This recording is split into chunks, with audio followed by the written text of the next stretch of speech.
Test, test, test. Now I can hear it. There we go. Test, test, test. Very good.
The following is a special presentation of Real Presence Radio.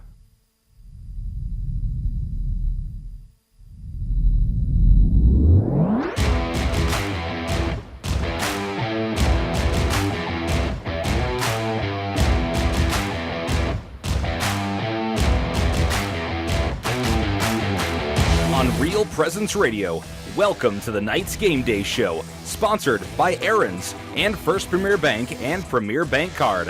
For the Knights Game Day Show, here are your hosts, Michael Promis and Dan Johnson.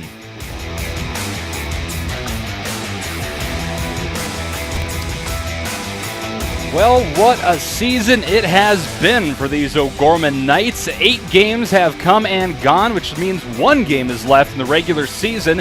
And these Knights are going to have to overcome a very tough opponent in the Brandon Valley Lynx here in beautiful Brandon, South Dakota. Hey folks, Michael Promis here, alongside Dan Johnson, Alex High on the sideline, Brett Byler, our producer, up here in the studio as well. The Knights at 8-0 on the season. Brandon Valley clocking in at 6-2 in the final game here this regular season. They have 2 losses against Sioux Falls, Washington, and Sioux Falls, Roosevelt. 2 teams that O'Gorman were able to handle. Roosevelt better than Washington earlier in the season. The Knights a 36-0 win for Roosevelt and a 42-33 win against Washington. The losses then for Brandon Valley against Roosevelt 7-24 and against Washington 14-28. And like I said, what a beautiful night for a football game. What a great way to wrap up the season for the O'Gorman Knights. They've developed a lot. They've looked good. They've been playing the best football they've been playing all season, Dan Johnson, and I think we're going to see one heck of a matchup here tonight.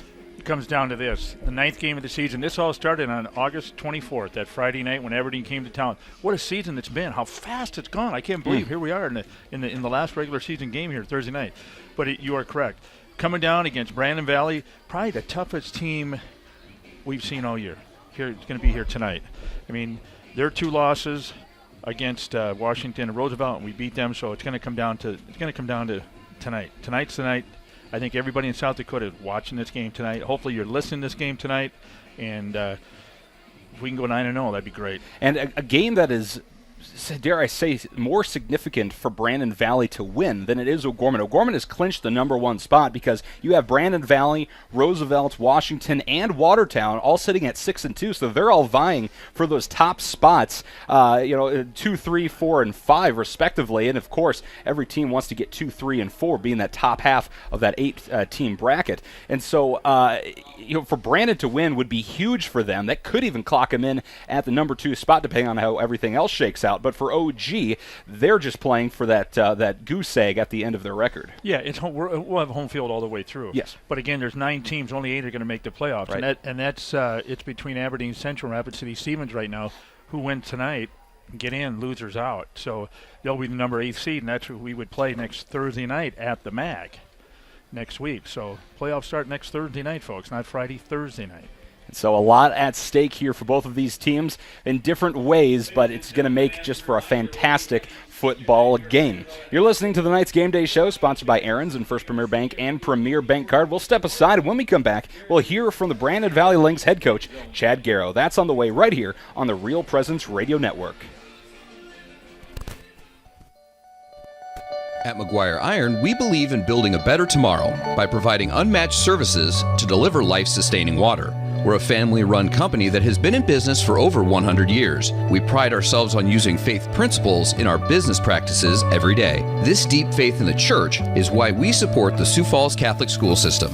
From all of us at McGuire Iron and the Jones family, we wish all the O'Gorman students and student athletes good luck this year. Crossroads Book and Music is a local source for Catholic gifts and supplies. From rosaries and medals to books and Bibles, Crossroads is here with materials to help individuals in their walk with Christ. Crossroads also features a large line of personalized gifts that are great for weddings, anniversaries, birthdays, or any special occasion. Crossroads is located at 41st and Grange next to Camille's. Crossroads, books, gifts, music. Community.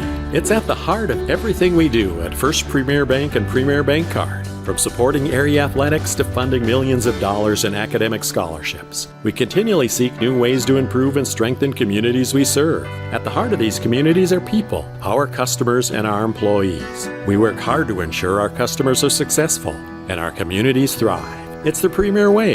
It's what community banking is all about. First Premier Bank and Premier Bank Card. Locally grown, nationally known.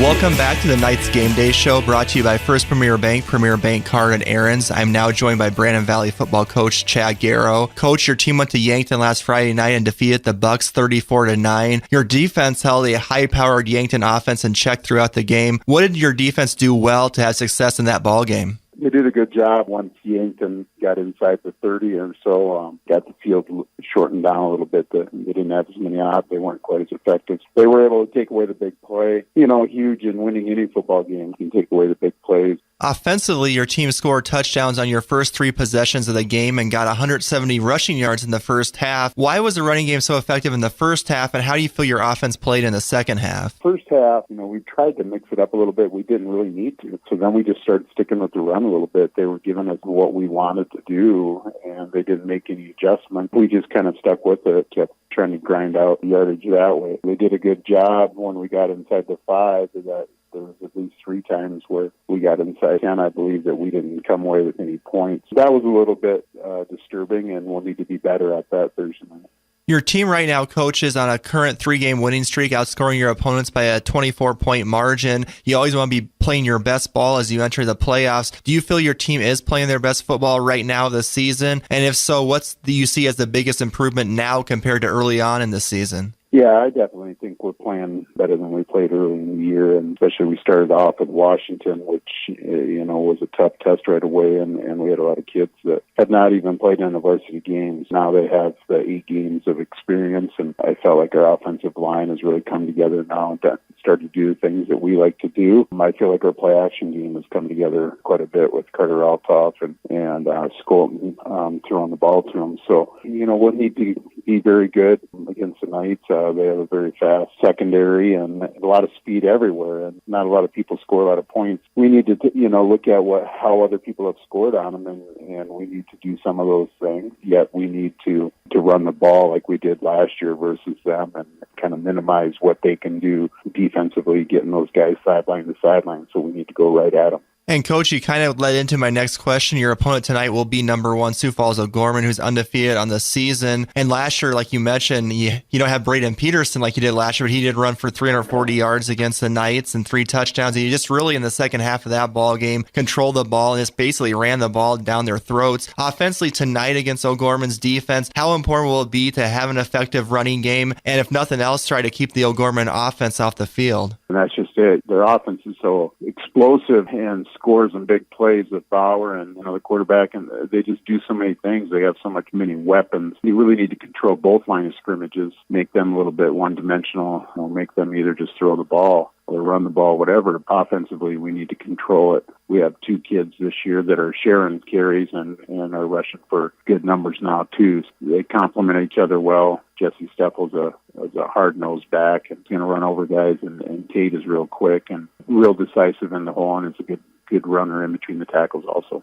On the defensive side of the ball, Coach, your defense is playing terrific right now, only allowing 10 points a game in your past 3 games. Against O'Gorman's offense, I'm sure it's a whole different ball game than what you've seen recently. What does your defense need to do in particular to just try to slow down an O'Gorman offense, which you won't be able to stop, but you probably want to try to limit as much as possible? Yeah, you just want to eliminate those big plays, and those long touchdowns and things like that. If you kind of keep them in front of you, make them work to get their points too, so that you're not playing catch-up on offense. I mean, we don't want to play catch-up on offense because then we can't dictate the pace of the game with our run game. We really need to just grind the ball, and on defense, we need to eliminate the big plays. Thank you so much, Coach Garrow, for your time. Good luck tonight against Sioux Falls O'Gorman. You betcha. Thank you. That was Brett Byler sitting down with Brandon Valley head coach Chad Garrow in his 13th year at the helm of these Brandon Valley Lynx. On the track right now, the seniors are being honored here at senior night as we gear up for the O'Gorman Knights to take on the Brandon Valley Lynx here in Brandon, South Dakota. We'll step aside as we march along with the Knights Game Day Show, sponsored by First Premier Bank Card, and Aaron's. We'll hear from O'Gorman head coach Jason Poppinga. That's on the other side of the break right here on Real Presence Radio Network. Your family is depending on you. Your family is looking to you to make sure they're safe, protected, and taken care of. Knights of Columbus Insurance offers the protection they need, whether it's term life or whole life, long-term care insurance, disability income insurance, annuities, retirement planning, estate planning, or an insurance analysis. Please call Jason Bell Richard at 605-305-0736 or Heath Dickelman at 605-351-7978. Knights of Columbus Insurance.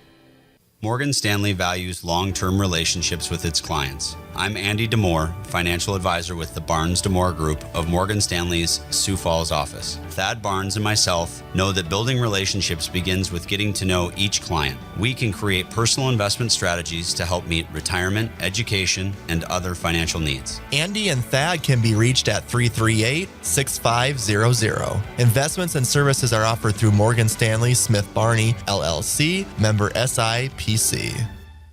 Aaron's in Sioux Falls is a lease-to-own retailer of furniture, electronics, and appliances. Aaron's offers payments that include 12, 18, and 24-month plans, and Aaron's same as cash option. They provide delivery and setup with a lease-to-own agreement, and product service and repair are also included. You can visit the Sioux Falls Aaron's store or call 988-9999. And you can also shop online at aarons.com to experience the Aaron's difference. Own it.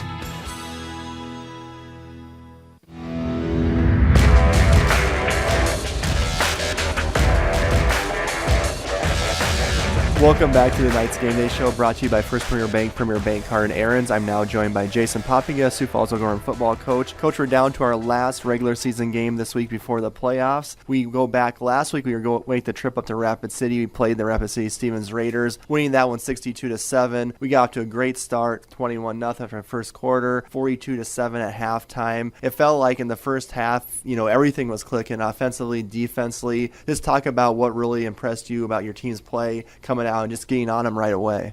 Yeah, and it was the fact that we offensively drove the field 80 yards, we drove the field 70 yards, we drove the field. We had long drives, and they were 4, 6, 7 play drives with big play somewhere in there. And the best part about it was just our execution. We really didn't feel like we had guys out of position. We didn't feel like we had guys that were making mistakes. It was just a matter of going out and having fun playing football. And that was the best part of it. On the sideline, our guys were loose. They came in there. We thought Stevens was going to be more of a threat. We thought they were going to be bigger and faster than what they honestly were. And, and hopefully this week when we see Brandon Valley, that, there's not a huge difference for us. That our guys come out and execute at a high level. They're a very physical team. Their defense, Brandon Valley's defense has held teams to, basically 7, 14 points a game here, throughout the season, and their offense scoring 28. So, I think we're very similar, in how we approach it, a defensive first philosophy, but, the difference is how many points we put on the board and, which defense is going to be able to contain the other team's offense this week. Coach, you always want your team peaking as you get close to the playoffs. Do you feel like right now, we have one more game in the playoffs, you really like how your teams play on both sides of the ball? Yeah, we really do. And, the best part, I think this Brandon Valley team is really going to test us. We felt that way going into, the Washington week and the Roosevelt week. We felt like we learned things in each one of those games about kind of where we were at that point in the season. And, if you look back to the early in the season when we played like a Harrisburg, we're a completely different team, we feel like now compared to when we played them, and a lot better team. So, Brandon Valley's improved dramatically. They were an overtime win over Lincoln earlier in the year, which, if those two teams lined up today, Brandon Valley's going to win probably 10 of those games out of 10, and win them fairly handily. So the question is for us, how far is that gap between, us and a Brandon Valley right now in the season? And Brandon Valley, we're going to go into that game tonight. Coach, they're 6-2 winners of 3 straight, number 3 in power points right now. Playing well both sides of the ball. Their defense is only allowing 10 points the last 3 ball games. Going against that Brandon Valley defense, what will be some keys for our offense, and how important will it be, protecting Zach and trying to have that run-pass balance? Yeah, we're going to have to. And you saw, like in Roosevelt, just go back to that game, is that we didn't run the ball very well. All of our plays were big plays that were set up by our defense. They're through the air. We need to have those plays. Nothing changes there, but we need to be able to run the ball. And the games when we've been the most successful, we're rushing the ball for 200-300 yards, between Zach and Wishard. A little bit of Canyon stuck in there running the ball, possibly Witchery. So that's what we really need. We need to have a good game on the ground. If we get in that 200 yards rushing, punch some touchdowns in early, and, the pass game will stay open for us, because we really feel like teams can't double Canyon, get an extra man on Zach, on the run, or on Tate Wishart on the run. The key to our success is can we run the ball up the middle of the field? If we can, we're going to have a lot of fun tonight.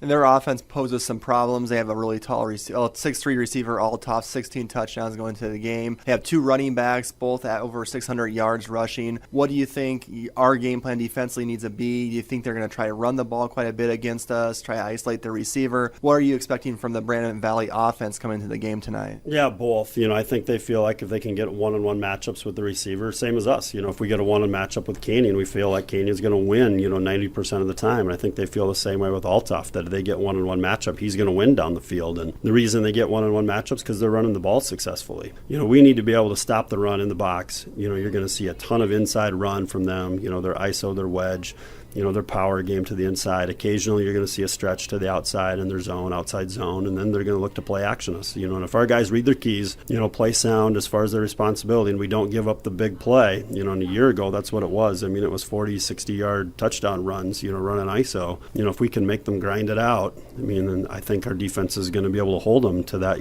21 points this game. Then it's a matter of our offense. Can we put that 28 points on the board to, get us a win? Thank you so much, Coach, for your time. Good luck tonight. Hey, thank you very much. Appreciate it. That was Brett Byler sitting down with O'Gorman head coach Jason Popiga in his 3rd year at the helm of these O'Gorman Knights. Gearing up for OG versus Brandon Valley, the final regular season game of the year here in Brandon, South Dakota. And when we come back to the Knights Game Day Show, sponsored by First Premier Bank and Premier Bank Card, we'll take a look at those keys to victory and get you a scoreboard update for the other games going on throughout the state. That's on the way right here on Real Presence Radio Network. Pregnant. One word, many emotions. Catholic Family Services provides free and confidential counseling to birth parents regardless of faith or ethnic origin. The birth parents will receive information and resources to help make the right decision for them. To inquire about the process, speak with the pregnancy counselor or schedule an appointment, call Catholic Family Services at 605-988-3775 or email cfs@sfcatholic.org. Real Presence Live. On the next program, Father Brian Gross is our host. In the first hour, losing a child from the womb or before adulthood can be a very difficult time, causing sadness, confusion, even anger. So how can parents work through this type of loss? Bishop David Kagan will share his thoughts. Then we're excited to bring you a brand new segment called Straight Talk. It's your opportunity to share your questions and comments on topics relating to the faith or things happening in our world with local hosts and priests. Call in or Facebook us. We'd love to hear from you Tuesday, 9 to 11 Central. Financial Benefits Company helps individuals and small businesses prepare for retirement. Financial Benefits Company's philosophy is safe principal, positive return. You can reach John Fritsch at 605-334-8086 and on the web at fbcjf.com. Financial Benefits Company is a proud sponsor of Catholic Radio.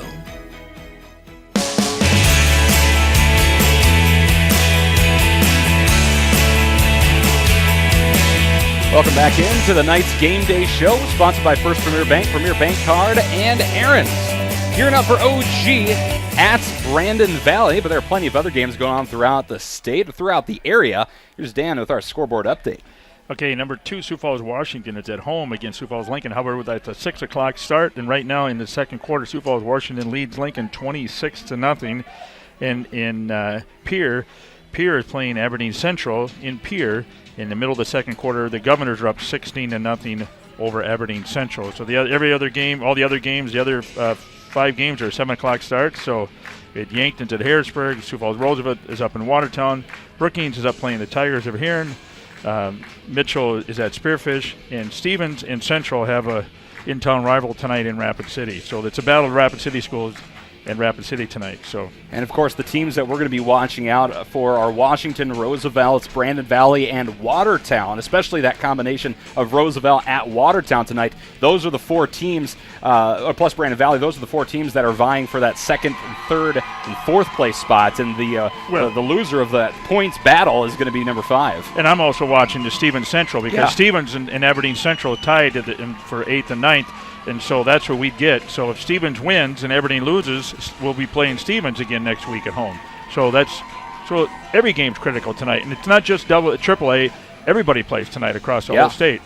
So I got to give a shout-out to my old alma mater. The Badgers are playing tonight in Arlington Lake Preston are playing tonight in playoff game up there. Now, were you a diver or were you a Cardinal? I was a diver. You were a diver back at Lake Preston. So they combined, and they're called the Badgers, and they're playing Elkton, I believe, Elkton Lake Benton tonight in Arlington. So, and you know why they're called the Badgers? Well, that's Badger, South Dakota. Right between the two. Yeah, exactly. I've been there. I used to cover them all the time up in Brookings when I was working for the radio station. Been there.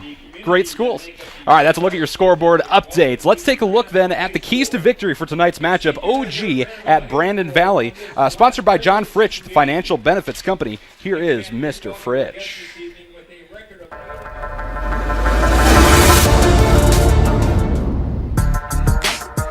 Well, to me, the biggest key to victory is overcoming the hangover of last week's game. And, sometimes when you play a team that just doesn't show up, you can get the feeling that that's the way it's going to be next week. And, of course, we know that's not going to be like that with Brandon. They're going to come ready to play. OG's going to have the number 1 seed.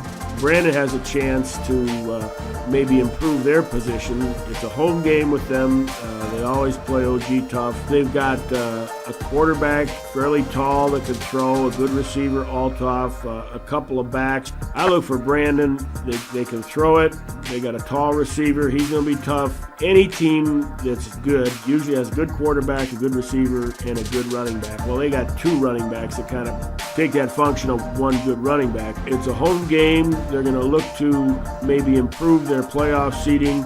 Brandon's going to be a team coming out looking for a win, but they're not going to get it Thursday night, so go Knights. That's your keys to victory again, sponsored by John Fritsch with Financial Benefits Company. Financial Benefits Company helps individuals and small businesses plan for retirement. John Fritsch can be reached at 605-334-8086. You've been listening to tonight's Game Day Show, sponsored by First Premier Bank.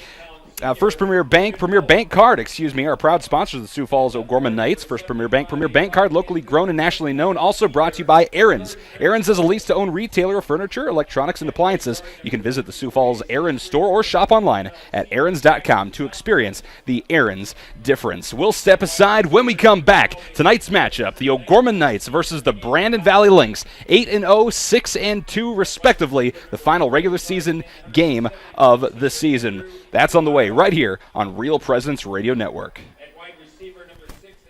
Aaron's in Sioux Falls is a lease-to-own retailer of furniture, electronics, and appliances. Aaron's offers payments that include 12, 18, and 24-month plans, and Aaron's same-as cash option. They provide delivery and setup with a lease-to-own agreement, and product service and repair are also included. You can visit the Sioux Falls Aaron's store or call 988-9999. And you can also shop online at aarons.com to experience the Aaron's difference. Own it.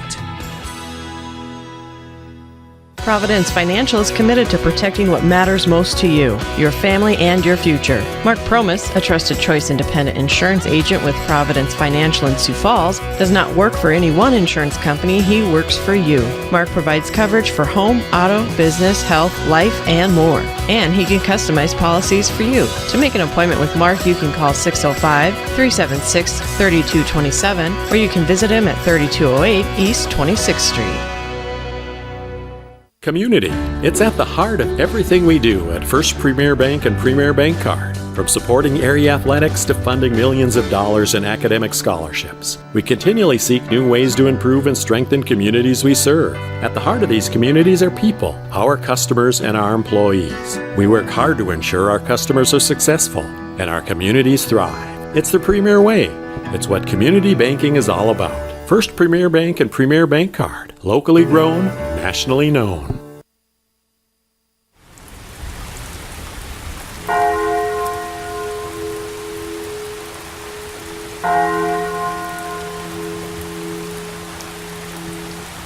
Takes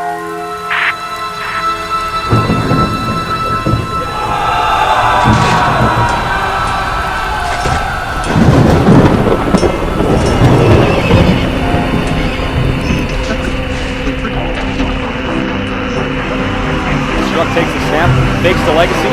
Short look roll. Nick Billion gets the interception at the 35. Runs up the left sideline. 2 players beat as he makes his way to the end zone. Takes the snap, looks to pass, fires a long ball down the middle of the field. Canadian Bowers there to pick it up at the 40-yard line. 30-20 turns off the afterburners. Touchdown, Gorman. The Knights are coming.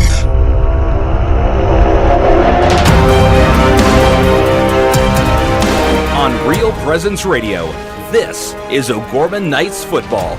Today's game is brought to you by Catholic Family Services, Catholic Community Foundation of Eastern South Dakota, Jardine Construction, Hagen Chiropractic Clinic, Mini Critters, Barnett Vision Clinic, Crossroads, the Barnes DeMoor Group Financial Advisors at Morgan Stanley, Sioux Falls Catholic Schools, Jeff Alvey with Fairtax Inc., John Fritsch with the Financial Benefits Company, McGuire Iron, Knights of Columbus Insurance Field Agents Jason Bellrichard and Heath Dickelman, Pizza Ranch and Fun Zone Arcade on 41st Street, First Premier Bank Card, Aaron's, Sioux Equipment Company, I. Bailey, Ferendorf Family Chiropractic and Wellness, Mark Promis with Providence Financial, and Big Rig Barbecue.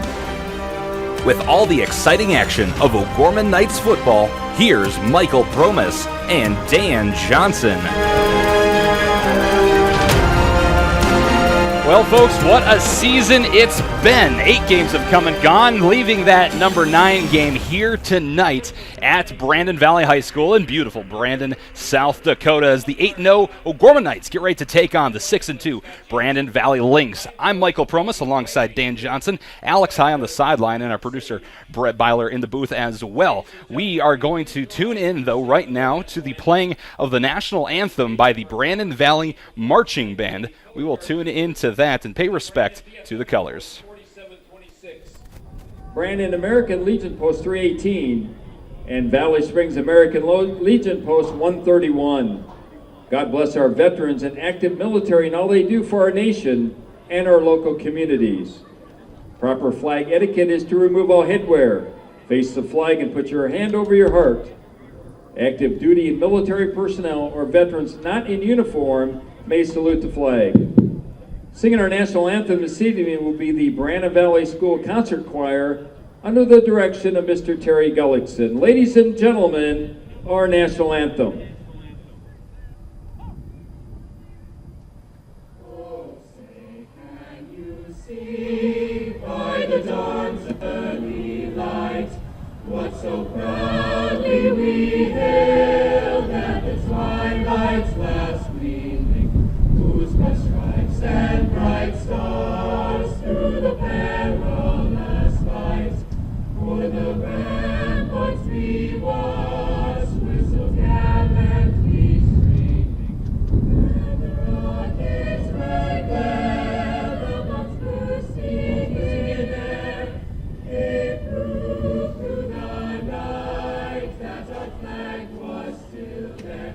Oh, say does that star-spangled banner the land of the free and the home of the brave.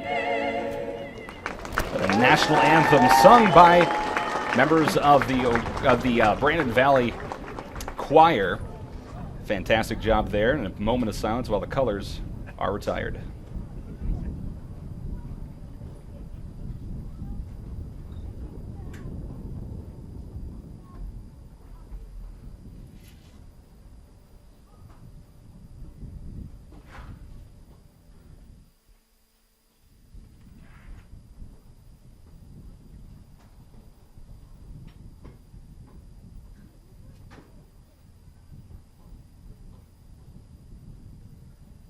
Thank you.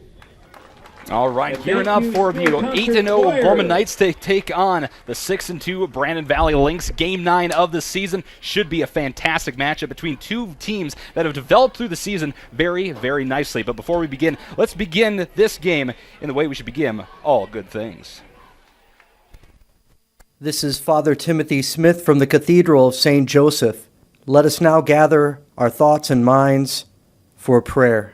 In the name of the Father, and of the Son, and of the Holy Spirit, amen. Good and gracious God, we thank you for the gift of our bodies and our souls. As we come together today for this contest, we ask that you would be with these athletes as they enter onto this field. Strengthen them with all the virtues, and give them the gifts of the Holy Spirit to allow them to think clearly and exercise their duties to their best capacity. We pray for our families and friends and all spectators gathered here that we would be called to live lives of holiness in accordance with the teachings of your Son, Jesus. We ask your blessing upon all of us and to strengthen us each day that we would hear your voice and do your will. We ask all this through Christ our Lord. Amen. In the name of the Father, and of the Son, and of the Holy Spirit. Amen. All right, Father, thank you very much. Let's get into the starting lineups then for tonight's game, sponsored by the Barnes & Moore Group Financial Advisors at Morgan Stanley in Sioux Falls. The Barnes & Moore Group can be reached at 605-338-6500, located at 300 Sharapa Place, Suite 503 in Sioux Falls. Products and services by Morgan Stanley, Smith Barney LLC, member SIPC. We'll start with the starting, defense for the Brandon Valley Lynx. The starting offense for the Brandon Valley Lynx, At center, number 53, Jack Harvison. At left guard, number 71, Zach Bennett. At left tackle, number 67, Jared Vanderbush. At right guard, number 75, Quinn Grody. Right tackle, number 72, Zach Goro. At tight end, number 11, Cole Siegfried. Slot receiver, number 3, Cole Sillison. Wide receivers, number 6, Ty McCann. 83, Carter Altoff. The running back for the Brandon Valley Lynx, number 2, Jesse Steffel, and the starting quarterback for these Brandon Valley Lynx, number 10, Thomas Skolton. Let's take a look then at the starting defense for the O'Gorman Knights, Mr. Johnson. Okay, tonight he's going with a 4-3 defense. We got an end, number 11, Noah Reeves, number 54, John Sewing.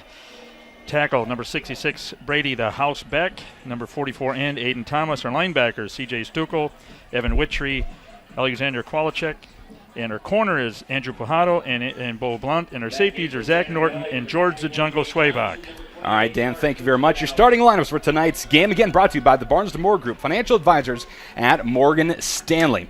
And, Dan, I was reading all these fantastic things about our sponsors and starting lineups. What do we have on the field to start this game? So Gorman won the toss today, deferred, so we'll be kicking off to Brandon Valley, and we'll be going to our left. And I just see fireworks over here to the right. That was kind of nice. Beautiful, and an absolutely beautiful night here in Brandon, South Dakota. And look at that, some red, some white fireworks off in the distance, just to the south here, at the south end of the field to start things off. Pavelko kicks it away, and we are underway. The final game of the regular season is going to be fielded in the end zone, brought out to the 10-yard line, slicing and dicing, a nice spin move at the 20, and brought down finally. Here's the kick returner, number 21, Tate Johnson. And Tate Johnson is one of those players. He's very dangerous. He, along with Mr. Steffel, that's Jesse Steffel for Brandon Valley, expect them to get a majority of the runs in this game. They lead the team, and they are a force to be reckoned with, Dan. Well, we talked to both of them, got over 600 yards rushing. They're averaging, almost 6.5 yards carry. So, they're two valuable offensive backs for Brandon Valley, which they have a good game tonight. Our defense is going to be tired. So Brandon Valley moving from my left to my right. Skolton takes the snap. Quick little dump pass over the middle. Finds number 83, Altoff, who's able to find a seam downfield. Moves to the left sideline. 2 players to beat, but he's brought out of bounds, but not before entering Knights territory. And there we go. Altoff starting things off for Brandon Valley, doing what he does best, those big receptions. He is the leading receiver for Brandon Valley Lynx and really gets a majority of the passes. If they're going to throw the ball, 98% of the time it's going to Altoff. He just popped right across, just slanted right across the middle there, and he's 6'3". He's tall. He just got right to him. Defense has got to get their hands up. So 1st and 10 for Brandon Valley on the Knights' 47-yard line. This time, Skolton under center I formation. Takes the snap. Here's the handoff up the middle into the hands of Jesse Steffel. He'll dive forward, pick up about 4 yards on the carry. While we have a chance, then let's throw it down to our sideline reporter, Alex High, to get a weather update on this beautiful October day. Absolutely, it's a beautiful night. A lot better than we had on Sunday. We got 64 degrees right now. Feels like 63. But the thing to watch is the wind. Winds out of the south, 13 miles per hour. That'll affect the kicking game definitely, and maybe even the passing game. Back up to Dan and Michael. 2nd and 6, long pass down the field, looking for Althoff, just overthrew him a little bit. Thomas Skolton with the Hail Mary pass, no dice there, but it just went between his hands, Dan. They had that. And he beat him. Who do you have? Was that Bo back there? Bo Blount, yeah. Yeah, and he beat Bo, and that's where, yeah, we can't have that. But, Brandon Valley, they're going to come out, and they're going to go fast. They're going to jam it down. They want to score right away. They want to get that edge, kind of like what we've always done. So Brandon Valley's hungry. And Mr. High, thank you very much, by the way. It brings up 3rd down and 6 for the Brandon Valley Lynx on the Knights' 42-yard line. This time Skolton, shotgun formation, offset eye to his right. No receivers on the right, but one on the left. Here's the snap. Hand out to Steffel. He's hit back at the 50-yard line. Breaks past that. Breaks past a couple more. He's finally down back toward that original line of scrimmage for a loss of about 4 yards. You see the safety blitz in the corner here. Norton and Bo were right up there. Bird was there. They all came in. 3 of them just about had him for another couple more yard loss, but now Brandon Valley would be punting. After a big, healthy gain to start things off, a Skolton-Althoff connection, the Knights put the next 3 downs in their favor, forcing Brandon Valley to punt. Back to punt for the Lynx, number 81, Jory Sorensen, a 6'1", 170-pound junior. Here's the punt. It's high and short. Slightly going to the right, too. It bounces down about the 25-yard line, and we'll see where they officially spot that. That might be coming back a little further. Whoa, nice. They're going to spot it at the 36-yard line. Yeah, so a very short punt. It only went down the field about 14 yards. If that. I don't even think the chains moved there. That was... So 1st and 10 for OG. Again, ball spotted at the 36-yard line. And we'll see how the Knights come out here. Obviously, they are very deep in the wide receiver position. They have about 6 to 8 players that can be thrown to consistently to make plays happen. And, of course, Zach Norton is shifty as a quarterback. And you have Tate Wishard, the bowling ball? Yep, bowling ball Wishard. So Norton comes out in shotgun, one back, trips right. Flags fly, though, before the snap. And they're going to call offsides on OG. Somebody jumped on the edge over there. Yeah, I think that was Andrew Pujado out on the standing at the right hash. But again, Brandon Valley defense has played some great football, so this is going to be a big test tonight. So 1st and 15 for OG. Ball now on the Brandon Valley on their own 31-yard line. Knights moving from my right to my left. Norton still in shotgun, one back, trips right still, one receiver out to the left as well on the short side. Norton takes the snap, fakes the handoff, dump pass over top. It's kicked up in the air and intercepted at the 38-yard line. Excuse me. Campbell swept in there, and it was popped. I think that was to Canyon Bauer right over the top. It was a little behind him, so he popped it up into the air. Yeah, and there he was just to intercept the ball there. Nice and easy, no problem. No matter what happens, anytime that ball is tipped, you played football. When that ball is tipped, it's open game, and yes, everybody's going for it. And Isaiah Campbell, the 6'3", 180 senior linebacker, an interception for Brandon Valley. So 1st and 10 for the Lynx. Ball now on the Knights' 39-yard line. Skolton comes out in shotgun, offset eye to the right, handoff to the right side of the center to Tate Johnson. He'll dive for about 5 yards. By the way, O'Gorman coming out for the first time this season in all white jerseys, white tops, silver numbers and letters, a royal blue trim, and then those white pants we saw at Dakota Bowl when they wore their green jerseys, against the Washington Warriors. Very classy. Very nice. It's sharp. But you know what? I like we talked earlier, Brandon Valley's got probably the best, honestly, the best uniforms in 11 AAA football. We can read them. We can read them. Black tops with gray kind of houndstooth shoulders, white numbers and letters, red trim, red pants, and these black helmets with metallic scratches along either side. Skolton takes the snap, looks to pass, fires a long ball down the left sideline again, out throws Carter Althoff. Bring up 3rd down and 4. See, that's twice now, so that's they know that Althoff can beat Bo. And 6'3", and what's Bo? 5'7", 5'8"? Yeah, maybe all of about 5'10" at the very most, I'd say. Actually, 5'10", 155 pounds. But Althoff significantly larger and faster. That was Bird on that one. Well, there we go. Jacob had that.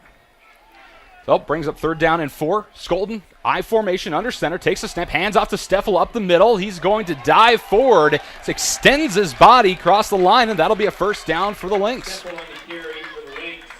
Nice running by Steffel. And we talk about Tate Wishart being the kind of rolling bowling ball for OG at 5'10", 200 pounds, but you have Jesse Steffel, 6'3", 190 pounds, but hits just about as hard as Tate Wishart. Yeah, I mean, he's a junior as well. Yeah. So, I mean, you look at Brandon Valley's got for juniors coming back for next year. Great senior class, but they got some upcoming juniors. From the 29, the Knights 29, that is. 1st and 10, shotgun formation, offside eye to the left. Handoff to Steffel again. He's going to trip as he received the handoff. It'll still be a gain of about 1.5 yards. I'm going to say 2nd down and 9.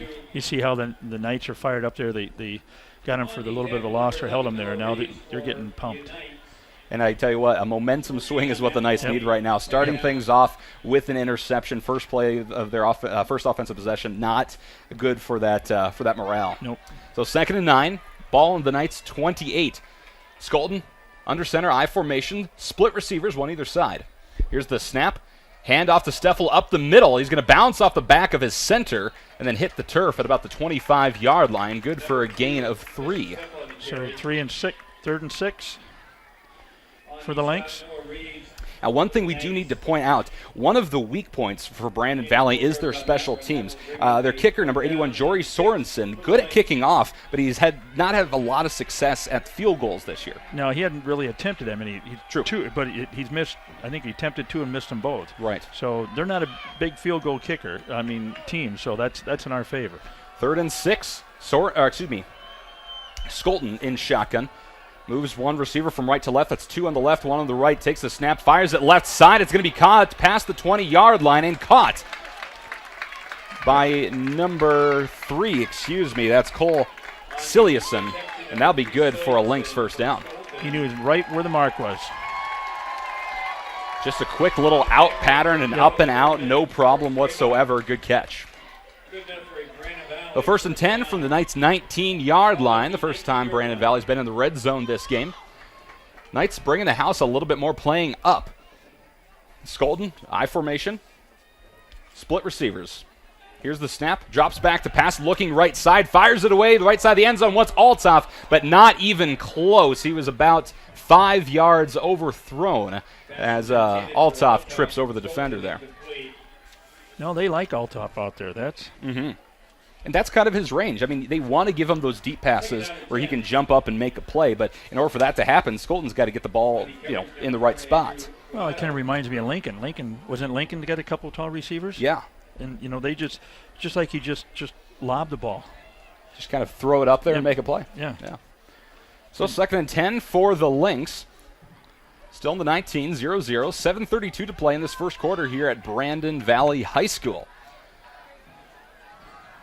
Skolton under center, I formation, and a whistle before the play. Yeah, timeout.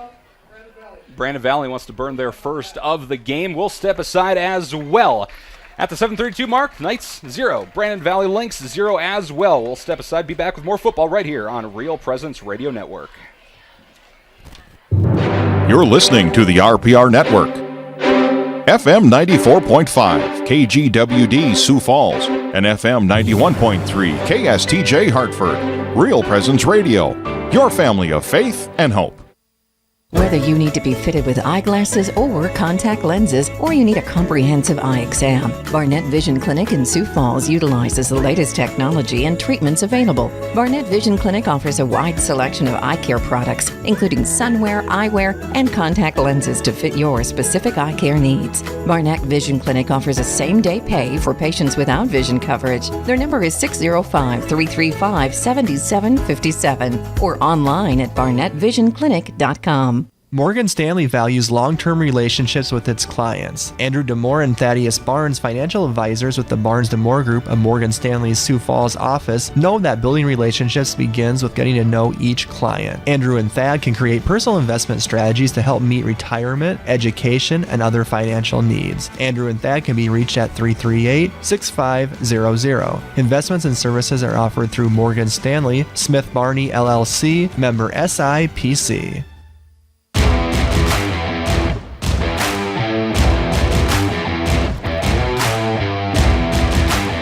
back to Brandon Valley High School on a 2nd and 10.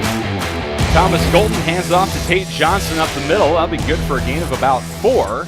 So 3rd down and 6 of the Brandon Valley Lynx, marching on Knights territory at the 14-yard line. We're all tied up at 0 as the clock ticks past that 7-minute mark here in the first quarter. They're averaging at 5-6 yards a carry, and they're getting it tonight so far. Skolton comes out, I formation, split receivers, takes the snap, hands off up the middle again to Johnson. He'll dive forward, and I think he'll be just shy of that 1st down for a solid gain of 5. Yes, they're going to say 4th down and 1. Ball's going to be spotted at the Knights 9. And by the way, if you can hear some of the booms and bangs going on in the background, the fireworks we talked about just before the game started, they're still going on to the south there.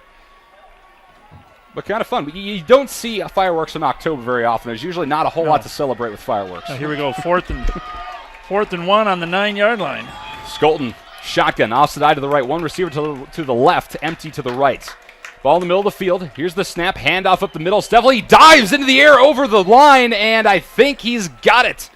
Took a head-to-head collision. That was an NFL move. That was an NFL move. Watching too much TV. We're going to see where they spot it. It might come down to the spot, and they're going to measure. But what a jump there by Steffel. Again, he's 6'3", 190 pounds, but very athletic for a guy of his size. I wonder if he's a high jumper. Yeah, he should be. Wow. That was a nice move. Jim Ricketts Jr. is our white hat official tonight.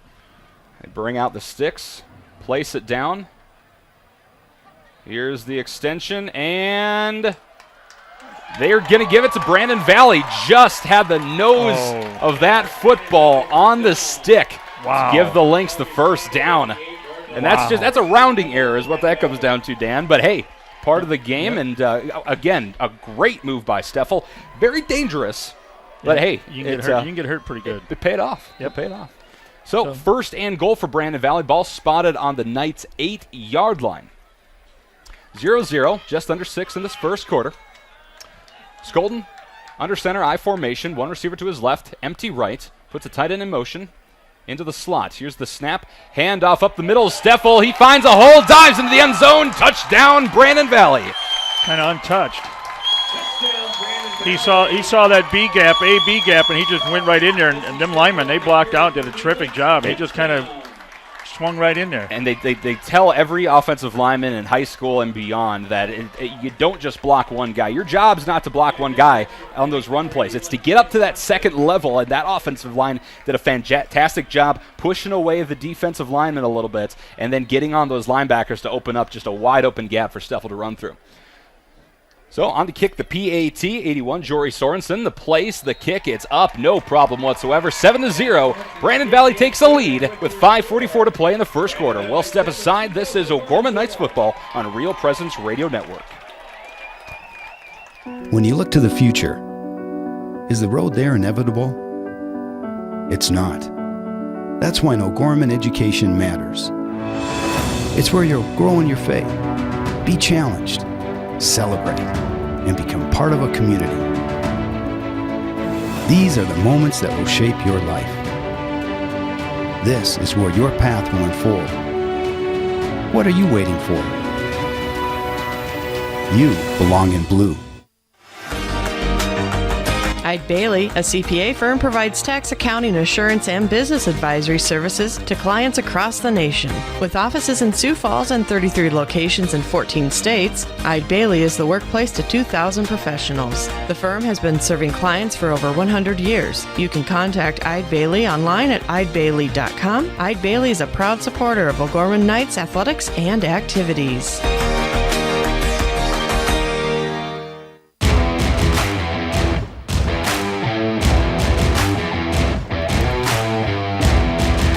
Valley takes the early lead over top the O'Gorman Knights. 5:44 to play in the first quarter. Short kickoff. 7-0 on the scoreboard. It's going to be picked up at about the 15-yard line. A fumble, though, as it's brought up to the 35. Brandon says they have it, and the officials confirm the Knights' second turnover of the game.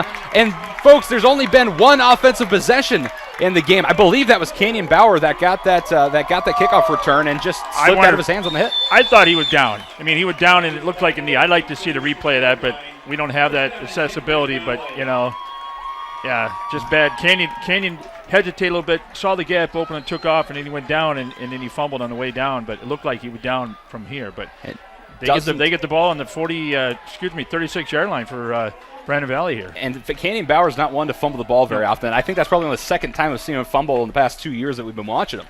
1st and 10 for Brandon Valley then. Here's the handoff to Steffel up the middle. Not much doing this time as he is met by a wall of O'Gorman Knights. They're going to give him a gain of 1, though. This brings up 2nd down and 9. Ball spotted on the Knights' 35-yard line. And again, fantastic field position as the Lynx regain possession. And it's so far it's been all about that Brandon O. But here's the defense been on the field just about the whole first quarter, and so these guys got to be getting tired. But it's they're Knights. They're going to stand up, but they need a little bit of a break here. So Skolton in shotgun, running back either side, 2 receivers to the left, and he's going to roll out left, fake the pass, then dump it off at about the 25-yard line and hit hard after he caught it. Was number 30 Andrew Hansen. You see that? He just that was a little bit of a lob, just a little lob right out there, like a 5-yard pass out there. And some great coverage there. I think that was Bo Blount, actually, who applied the hit and just stopped that play where it stood. Only a gain of maybe even a half yard, if that. They're going to say 3rd and 9 on the board, so we'll go with that. He turned and boom. He didn't have a chance to take a step, and Bo was right there to tackle him. So Skolton comes out in shotgun, one back this time, trips right from the left hash. Brandon again moving from my left to my right. Skolton on the snap. Knights play spread. He drops back the pass, fires it right side. It's going to be caught at the 25-yard line. Blount is going to wrestle down the receiver. And that was number 6, Ty McCann on the catch. That'll be good for a Brandon Valley 1st down. Again, he knew where the 1st down marker was. He did his route. He came out about 10.5 yards and with the curl, and boom, he was right there. Great execution by Brandon Valley. Maybe a gain of 9. Exactly what they needed for that 1st down. Ball on the 24 then, 1st and 10 for the Lynx. Right hash this time. Alta spread out to the left. One receiver out to the right. That's McCann as well. I formation. Knights playing up. Skolton takes the snap, drops back the pass, looking right, throws it to McCann again on the right sideline. He catches it, and he's going to be wrestled down about the 20 by Bo Blount. Boy, they're giving them, 5-6 yards? They're playing very loose. Yeah. The safeties, the corners back there. I mean, I'm not sure what coach has got him, but I think you need to play a little tighter. And Brandon Valley is calling him on that play. The Knights are playing back because they're expecting that long pass, that end zone pass, because that's what we saw in the first offensive series. But now Brandon Valley's sticking to the short little 5-yard passes, and the Knights are going to have to adjust. And that's where Brandon Valley executes in them little 5 and 6 outs. That's what they. 2nd and 4, 2 receivers to the left, shotgun formation. Skolton rolls out left, looking to pass. He's rushed. Turns back right side, keeps himself, dives forward, and that should be enough for a 1st down on the QB scramble. It's going to be, he's short. Yeah, no, they're going to spot it just back. I think his knee hit down, actually, before he was able to get that 1st down marker. So he's right on the 15, Michael. The 3rd and 1 for the Brandon Valley Lynx. And looking at that Knights D-line, getting a little bit tired there, but they're running that 4-3. You've got Noah Reeves, John Stewing, Aiden Thomas, Brady Beck out there, I believe. So a good starting line. And here comes Skolton, I formation, 1 receiver to his right, empty left. Puts a man in motion, takes the snap. Handoff up the middle to Johnson, but he's going to be stuffed in the backfield, and the Brandon Valley Lynx are going to be looking at 4th and about 2. Who was that? Norton came up, and Reeves. Who else was there? Witchery. Yeah, I saw Witchery in there as well. Yeah. So they lost a yard. 4th and 2. But you notice how Brandon Valley, Skolton comes out to. Skolton runs in and out every time. Comes out, comes over to the sideline, gets a plays, comes back. So. Not relying on the signals like the Knights need to do. So head coach isn't waving his arms like a maniac. Skolton, shotgun.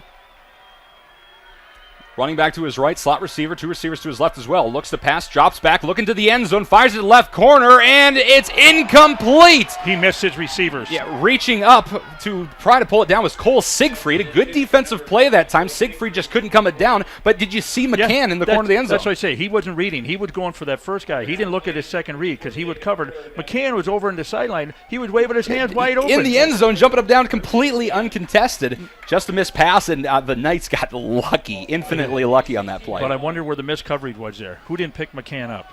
So Brandon Valley turns it over on downs on the Knights' 16-yard line. The Knights will go back to work on their second offensive possession. Norton in shotgun, one back, trips left, one to the right as well. Takes the snap, fumbles the snap, but is able to get it off to Tate Wishart. He'll dive right side, and he'll be lucky if they give him a yard on that rush.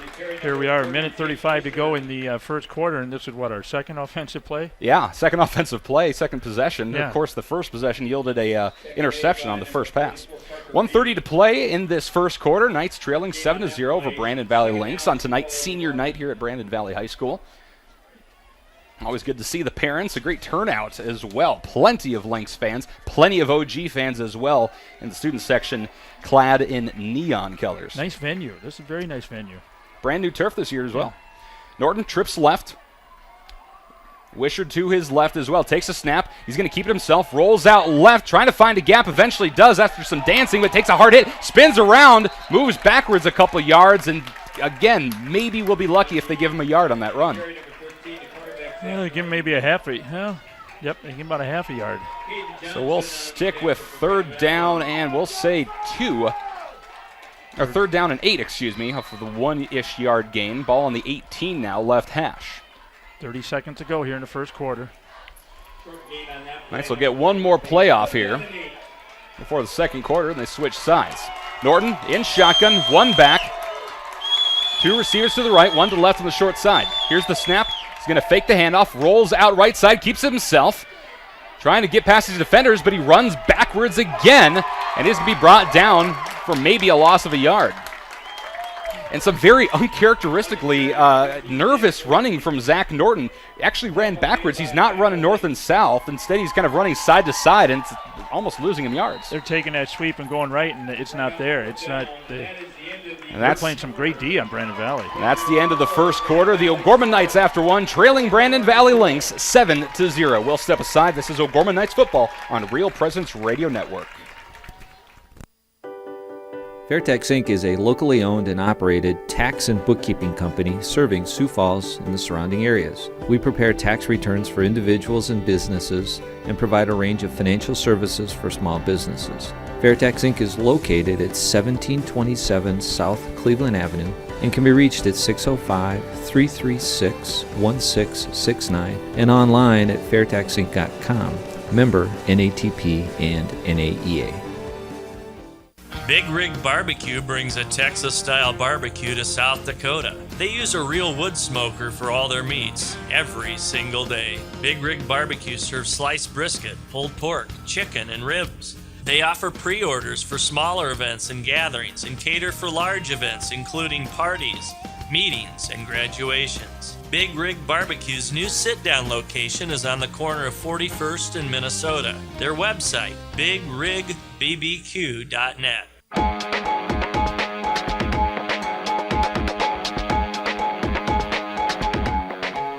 Start of the fourth quarter here at Brandon Valley High School. The Knights forced a punt on 4th and 7. A good punt by Bo Blount. It's going to be fielded back at the 35-yard line. Juking and jiving up the field is number 28, Mark Maxelnos, excuse me. A good return there all the way up into Knights territory. A gain of about 20 yards there on the return. They'll spot it actually at the OG 40-yard line. That was a nice kick. Nice punt. And Bo Blount, a great kicker. Used to play soccer actually for OG. Then they recruited him somehow to play football. We got a flag. I think we're taking it back, Mike. Yep, there's a flag out the 44-yard line. Oh, there it is. Clip on Brandon Valley. Yep.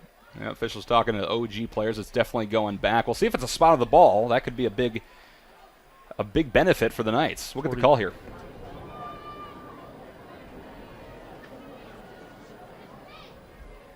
Block in the back. Blocking the 7. Take it. Spot of the foul. First down. Okay, sorry. Mike's cutting out a little bit there, but blocking the back, number 7, Brandon Valley is the official call. So they're going to spot that back on the Brandon Valley 33-yard line. That was so a the 22-yard. Big break. Big break for the Knights. They lost 22 yards on that. So 1st and 10 for the Lynx. Skolton, I formation, 2 receivers to the right on the wide side. Here's the snap, a handoff to Steffel. He's going to go left this time. Tries to cut back inside, but he's going to be brought down not before a gain of about 3 or 4 yards. Well, he moves, he jives and stuff. I like how he runs. Well, he kind of moves sideways. He finds a hole and then he kind of slips through there almost sideways on a hop, which gains him significant more yards than he otherwise would, I think. But he looks like more of a receiver than a running back. Yeah. I mean, just looking at him. They're going to say actually a gain of 6 yards, so a healthy gain there for Mr. Steffel. Ball on the Brandon Valley 39-yard line. Skolton, I formation again, split receivers this time. Hands it off to the halfback. He'll dive up to the 40-yard line. I think that was Andrew Hansen.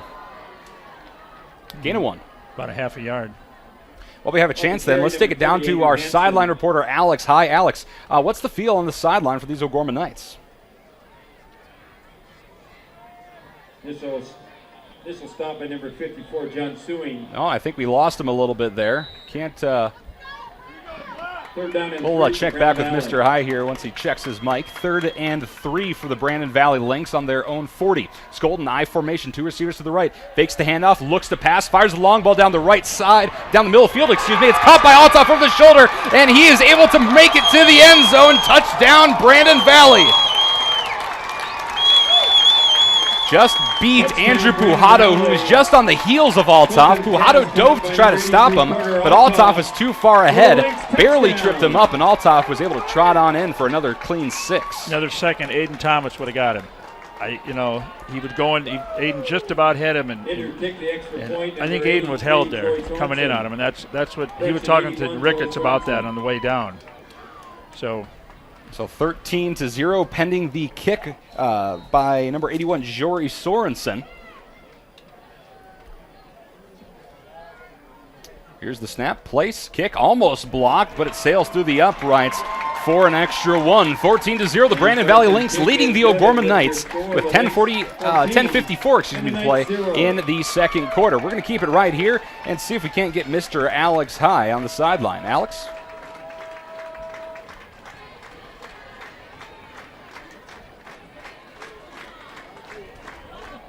We're having some technical difficulties, unfortunately. Have to check our box, make sure that his mic is working. If Brett, would you mind checking that for me? That's on. So we apologize there, folks. We'll hear from Alex when we have a chance. This is the first for the Knights. Down 14-0. This hadn't happened all year long. Largest deficit. Largest deficit for the Knights all year. Well, we'll see how they respond. Remember, they have done literally nothing offensively. 2 possessions, 1 yielding an interception. 1 was about 3 yards, 3 runs and a punt. And that's literally all they've done in this first part of this game. Brandon Valley, meanwhile, has scored 2 touchdowns. So, on to kick it away. Jory Sorensen back to return for OG, Jacob Bird, and Bo Blount. That is Canyon Bauer, actually. He's going to run back to the end zone, get it, move down the left flats, and he'll be brought down just past the 20-yard line. So this time didn't fumble the ball. Kept that in mind. Of course, he turned it over on the last kickoff after that first touchdown by Brandon Valley. So the Knights, after 1 quarter of a rough time, see what they come out with here in the second quarter, Dan. And we've seen 1 pass, of course, that interception. We've seen 3 runs. What do you think they're going to come out with here? Oh, I think we're going to put it up a little bit.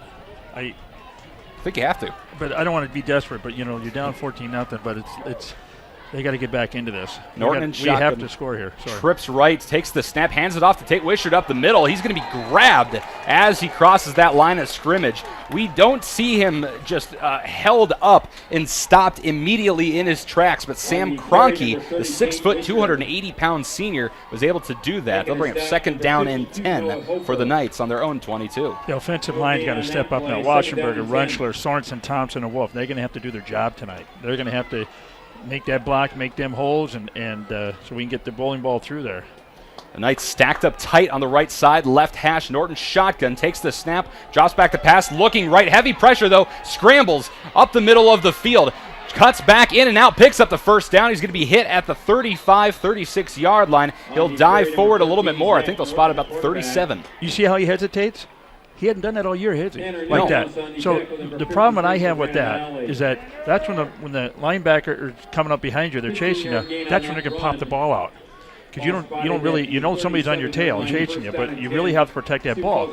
Norton's going to have to do that, and I'm afraid something can happen. So I fear that. 15-yard run earns the Knights a first down. Trips left this time for Norton. Drops back to pass. Rolling right. Heavy blocking. Looks like block in the back. Nothing called there. Tries to dump it over top, but threw it right into the back of the hands of number 30. That's Andrew Hansen. But we do have a penalty flag. Yeah, I think that's going to be either a holding or block in the back on OG. Very, very late flag after the play was over. Way from the far side, too, so I'm not sure. Got to tighten it up a little bit, Brett. The camera keeps moving, folks. Waiting for the official call there. Is there any word from Mr. High on the field?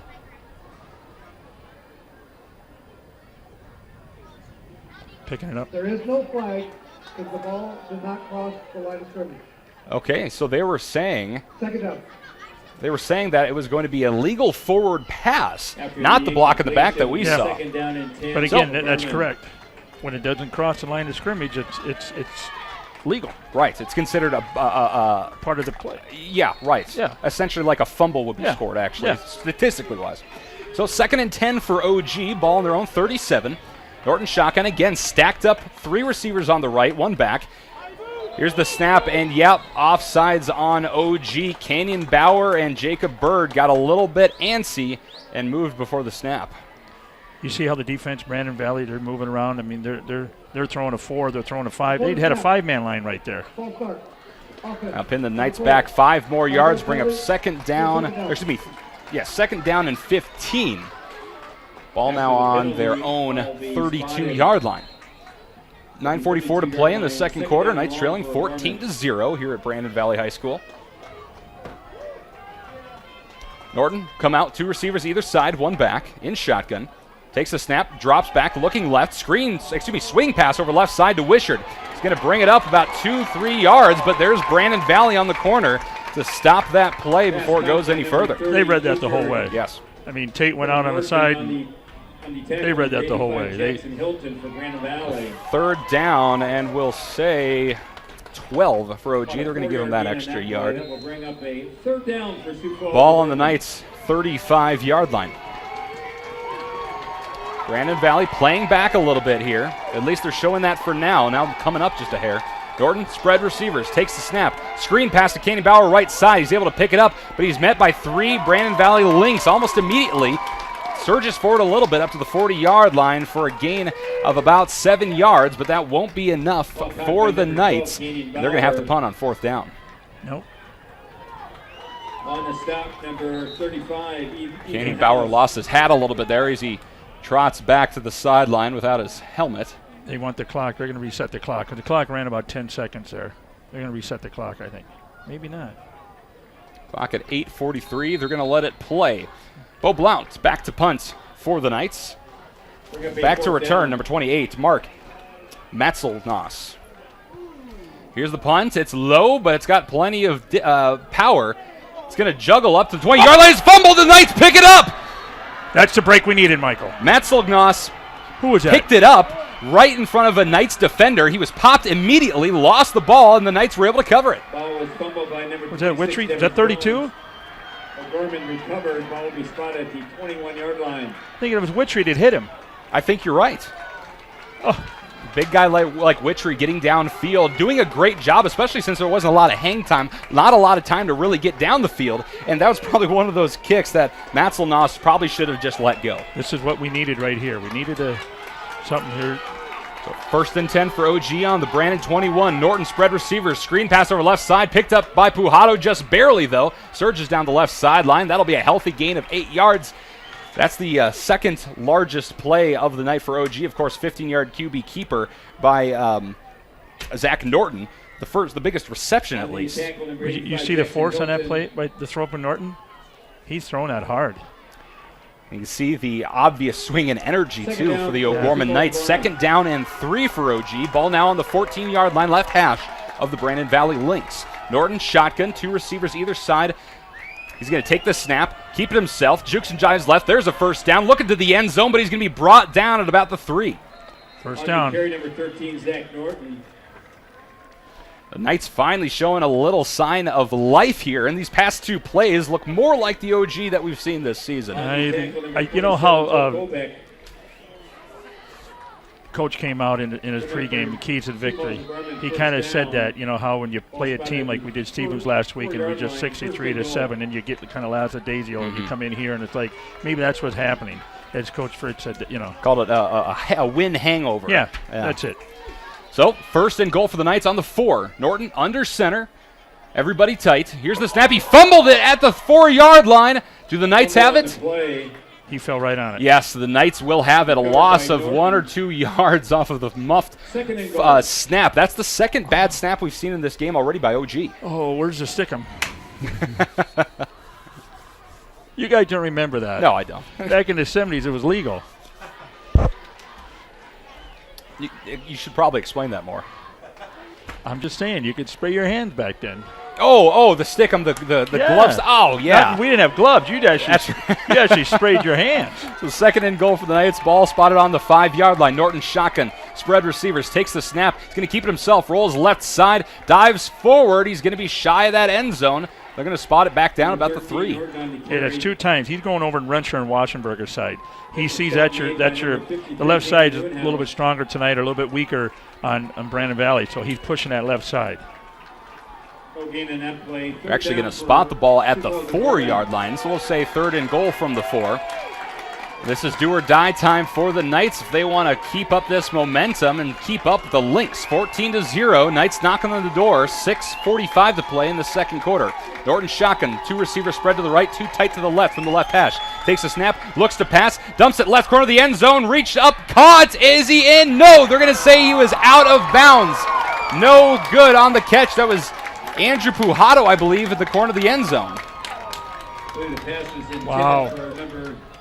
He's stating his case he was in. That was Bo Blount, excuse me, and yeah, he thinks he was in. And Coach Popman could come down, the ref pushing him back, so they 2 out of 3 believe that he was in. So we're going for it. So 4th and goal from the 3-yard line. Knights going for it here on 4th down, taking their time in the huddle. Getting the call from head coach Jason Poppinga, heading up to the line. Norton will be in shotgun. Tate Wisher to his right. 3 receivers stacked to the right side, 1 to the left. Here's the snap. QB keeper, he dives. He stumbles. Is he in? No, he's going to be short of the end zone. And the Brandon Valley Lynx stop the Knights at the 1. Great defensive by the Lynx there to hold the Knights on the 1-yard line. Now he went right that time instead of left. And I think he just wanted to keep up that trips right on the right, that stack of those wide receivers just to lead block. But the play failed at that offensive line. The defenders cut inside and were able to sneak through and stop the play.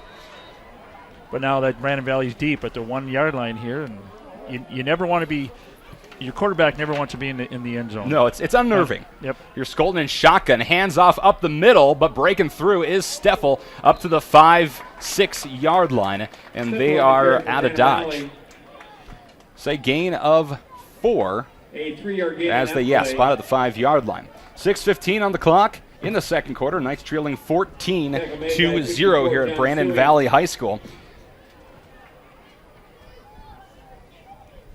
No, it's Brandon Valley was psyched. That defense, they were all over. They're playing some good football right now. Skolten shotgun again, offset eye to his left. One receiver either side, takes a snap, looks to pass, fires it right side. It's going to be caught and then dropped. They're going to say incomplete pass. They'll bring up 3rd down and 7. On the reception, number 6. Okay, this is 3rd and 7. You're huddled in the end zone there. You're on the 5-yard line, so it's... Correction, incomplete pass. Bring up a 3rd down. If they can hold them here, they'll be punting from the end zone. And that'd be a big win for OG right there. I mean, they would like that touchdown, but it's these small victories that are going to get the Knights back into this. Yep. And, just every little win is going to help. This could be one of them. 3rd and 7. Skolton, shotgun. 2 receivers to his left. Nobody to the right. Slot receiver, 1 man in the backfield. Takes a snap, looking left, fires it away. It's going to be caught by Althoff. He breaks one defender and picks up the 1st down. Same plays he had before. He just came up 5 yards and slant right across. Boom. And it's such a hard play to defend against a Carter Althoff, a 6'3", 195-pound senior. He's taller than everybody else, and he is bigger pretty much than every defender out there. And so when he cuts across the field like that, it's pretty much all him. Yeah. Good athlete, Althoff. Oh, yes. The 1st and 10 for Brandon Valley. Lynx, ball spotted on their own 17. Skolton, shotgun. Runner either side, hands it off to Tate Johnson. He's able to juke and jive, picks up the 1st down on the right sideline. And the Knights just missing tackles left and right. Oh, there were 2 Knights. Was it Brady? Brady just about had him in I can't see the other number down there, but it had him just about for the loss there, and he picked up a 1st down. So 1st and 10 for the Brandon Valley Lynx. Ball spotted on the Lynx 31. By the way, we have to give our PSA. The Knights are wearing their away jerseys, which means it's white with silver numbers and letters under these Thursday night lights. Very hard to see. If we get numbers wrong, folks, just bear with us. We apologize. We don't have eagle eyes here. Here's the snap from Skolton, and he hands it off up the middle. That'll be a loss of 1. A rare loss of yardage by Tate Johnson. Under 5 minutes to go in the second quarter here. Brandon Valley 14, O'Gorman Knights 0 here at Brandon, South Dakota. 2nd and 11 then for the Lynx. Ball on their own 30-yard line, right hash. And the Knights have done a pretty good job of at least containing the Lynx generally. Of course, they've had some great plays here in this offensive possession, but they're starting to kind of figure things out, I think. They got to contain Althoff. Yes. He's their threat. Knights, they have a couple, excuse me. Knights playing up. Skolton, I formation, split receivers, snaps, hands it off to Tate Johnson, and he's going to be stuffed in the backfield immediately. A good play there. Up the middle by number 11, Noah Reeves. Number 11. You see the way he shot that? Beautiful. Just shot the gap right up the middle, too. Stopped that play before it could even start. 3rd down and 13 for Brandon Valley on their own 28. Okay, Pavako's back playing corner. And Bird. Skolton, shotgun, 1 back to his right, trips left, empty right side from the right hash. Skolton takes a snap, looks to his left, looks to pass, nothing there, keeps himself, rolls right side, has plenty of room. There's a 1st down, and he's pushed out of bounds. Was that designed or was that good coverage there? I'm trying to figure it because he hesitated. He kind of looked like he was looking, but then he just made a beeline at a 45-degree angle right to the 1st down marker. And I tell you what, this kid has some speed. 6'2", 180-pound quarterback. The kid moved fast and picked up that 13 yards that they needed for that 1st, and that was a huge, huge play for the Lynx. I bet he runs track. I would hope so. I would. That speed? If I was track coach, I'd want him on my team. 1st and 10 for the Lynx. Ball on their own 42, right hash. Skolton, I formation, 1 receiver either side. Knights playing up, showing blitz. Here's the snap. Hand off to Steffel. He'll dive and pick up about 2 yards up the middle. I think they got Norton on the sideline, giving him a breather. And I think you have to. Norton usually plays both ways along with Jacob Bird. But you're right. When you have in there, when you have the defense on the field this long, you need to rest some of those key offensive players, like your quarterback. And I think we're probably not going to see a lot of them defensively. No, but also then that way Poppenga can talk to him a little bit and calm him down a little bit and talk a little bit of offense when they get back out. So 2nd down and 8 for the Lynx. Skolton under center, I formation, 2 receivers to his left, takes the snap, fakes the handoff, rolls out left side, looks to pass, fires it down the left side and looks for Althoff, way overthrew him and almost potentially picked off by Andrew Pujato, but out of bounds. Yep. Bird and Pajada were both back. So good pressure by the Knights on that one there. Absolutely. I forced him to make a hasty throw and just overthrew it. I think Althoff was anticipating to come back and get the pass, but Skolton put a little extra onion on that one. We got 58. Matthew Peters in there now playing nose tackle. So he's a 5'11", 250-pound sophomore. So you're giving Brady a little bit of a break. Peters is in now. 3rd and 8 for Brandon Valley on their own 44 right hash. Skolton, shotgun, trips left. One running back to his right. Takes the snap, looks to pass. He's going to be pressured, but is able to get it away. Tries to find McCann, does at the 45-yard line. Jukes and jives past a couple receivers, and he's going to be down at the OG 32-yard line. Kowalczyk missed that tackle, but he was with him, though. Missed tackle and picked up another 6 yards in the first down. And a nice move by Ty McCann to pick up that extra 5 yards. Caught it right about at that first down marker. Was able to pick up just a few more yardage, but due to some nice running. First down, 32-yard line, 2:37 to go here at halftime. And that's the OG 32-yard line. Knights trailing 14-0.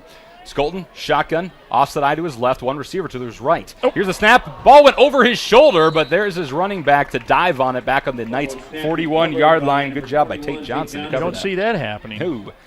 It just literally went right over his right shoulder. About a 9-yard loss on that Didn't play. hardly see it coming. Second down and long So that'll be Brandon second Valley. down and a country mile for these Brandon Valley Lynx. 19 is what that translates to. Okay, we got number 7, Jacob Schwab, in playing defense.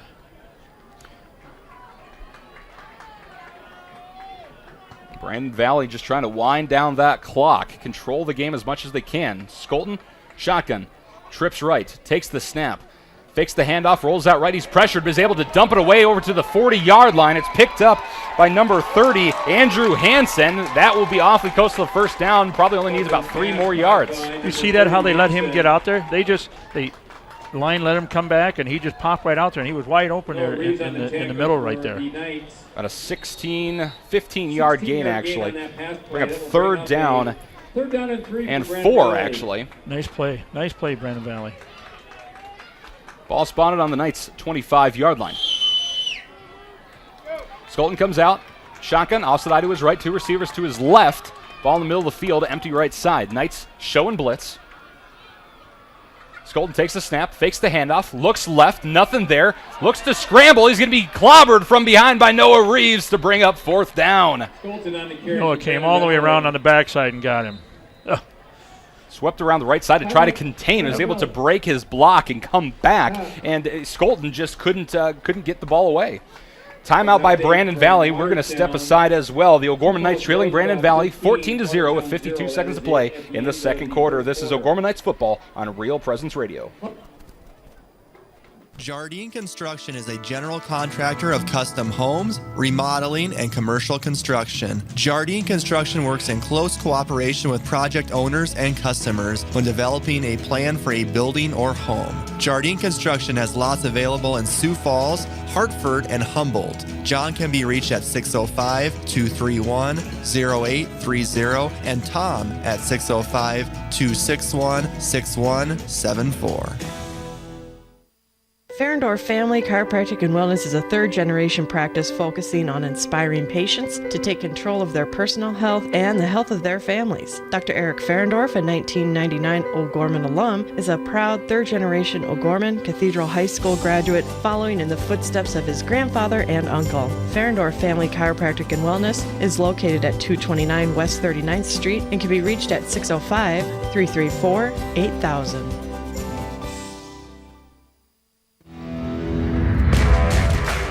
Fourth down and 4 for the Brandon Valley Lynx on the Knights' 36-yard line. Under center, Skolton, I formation, fakes the handoff, looks to pass, he's pressured, is able to get away, tries to find Althoff, reaching up and tipping it away is Pujado. Did not make contact with Althoff. Wait, now a late flag comes in.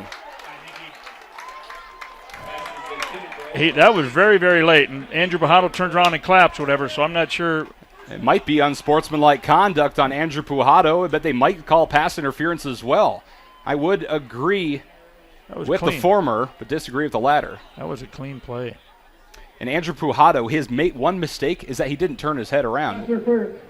Defense, number 4.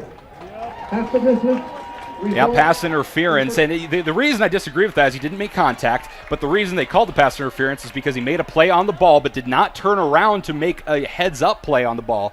And so, you could call it luck is probably how I would call it, again, because contact wasn't made, but that is what they're calling it. So Knight's mistake earns the Lynx a first down with 51 seconds to play in this second quarter.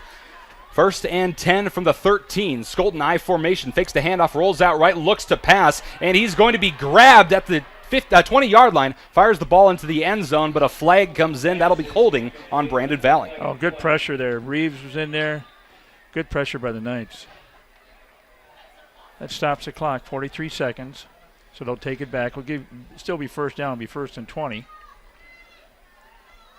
Reminder, coming up at halftime, we'll have our Knights halftime show sponsored by your Knights of Columbus Insurance field agents, Jason Belrichard and Heath Dickelman. Break down everything we saw in this first half of play. We'll have the newest edition of Inside O'Gorman. Brett got to sit down with O'Gorman soccer coach Ryan Byer, and we'll get you ready for that second half. Here's the call. Offense, number 71. 10-yard penalty from the spot of the foul. First down. Yeah, and that's a good call. What happened there, that was Zach Bennett, actually. He was able to grab his defender, kind of pulled him sideways, and then fell on top of him. You call that a pancake block. It used to be illegal, but now it's not. It's at 1st and 26. So here comes Skolton in shotgun. He's 2 receivers to his right, 1 to his left, puts him 1 in motion, from right to left, 1 back. Here's the snap. Skolton drops back to pass, looking, fires it over top. It's caught by Althoff, just across the line of scrimmage. He's able to break 2 tackles, cuts backwards to the end zone. Touchdown, Brandon Valley. Wow. Nice running. Missed tackles, but nice running. Touchdown, Brandon Valley. 33 seconds to go. Brandon Valley scores. Carter Althoff, the big guy with the moves, is able to break past 3 tackles by the O'Gorman Knights. And, for the Knights trying to tackle, they're just trying to grab him with one arm. You can't do that with this kid. He's big. He's too big for that. So a touchdown before half. 33 seconds on the board, and on to kick the PAT is Jory Sorensen. Place, kick, it's low, but through the uprights, and good enough. Alex High was able to make it up to the booth, and Mr. High, can you hear me now? Yeah, I don't know what was going on. You can hear him through my headset, but looks like we're having some issues with our microphone. So we apologize, folks. We're going to get that taken care of here, and hopefully we can hear from Mr. High at half and then after that. So we apologize. Technical difficulties. Technology is great when it works. We still couldn't hear you. Sorry, bud.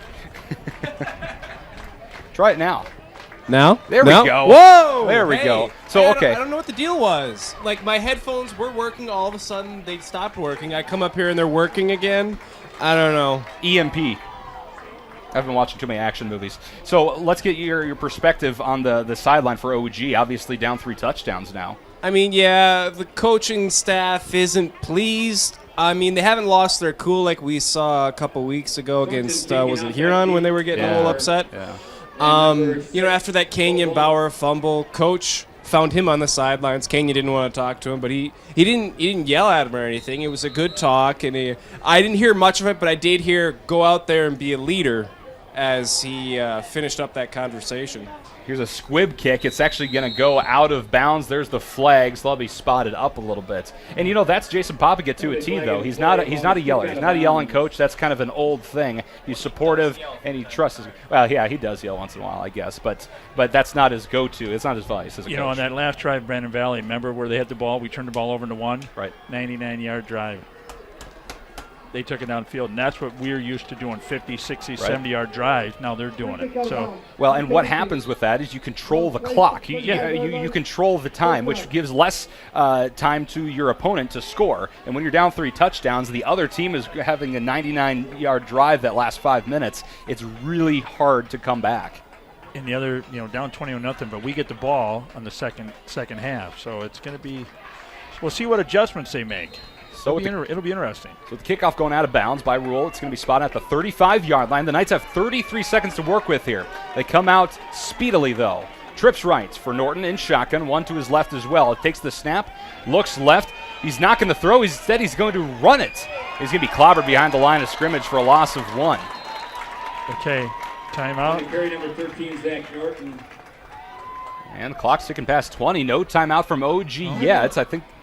Oh, now a timeout. That was 4 seconds ago when they waved it. Yeah, there we go. They're going to adjust the clock there, Mr. Johnson. Second down and 11 now for OG. Ball spotted on their own 34-yard line. So we'll see what they come up with here. You'd think you have to just pass it, though. Well, yeah, I think they're going to. Well, we're going into the wind, but true. What do you got to lose here to dump one down the canyon? Right.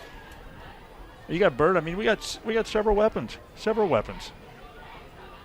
And that's what we need. We need a spark going into half right now. We need to score. We got 27 seconds. We got 2 timeouts left. Brandon Valley has 1, correct? They used 2. So we got 2 timeouts. We got plenty of time. And you run a couple outs and run down 20 yards and out to the side, stop the clock, reset, go. And if anything, we get down there and Pajado can kick a 35-yard field goal.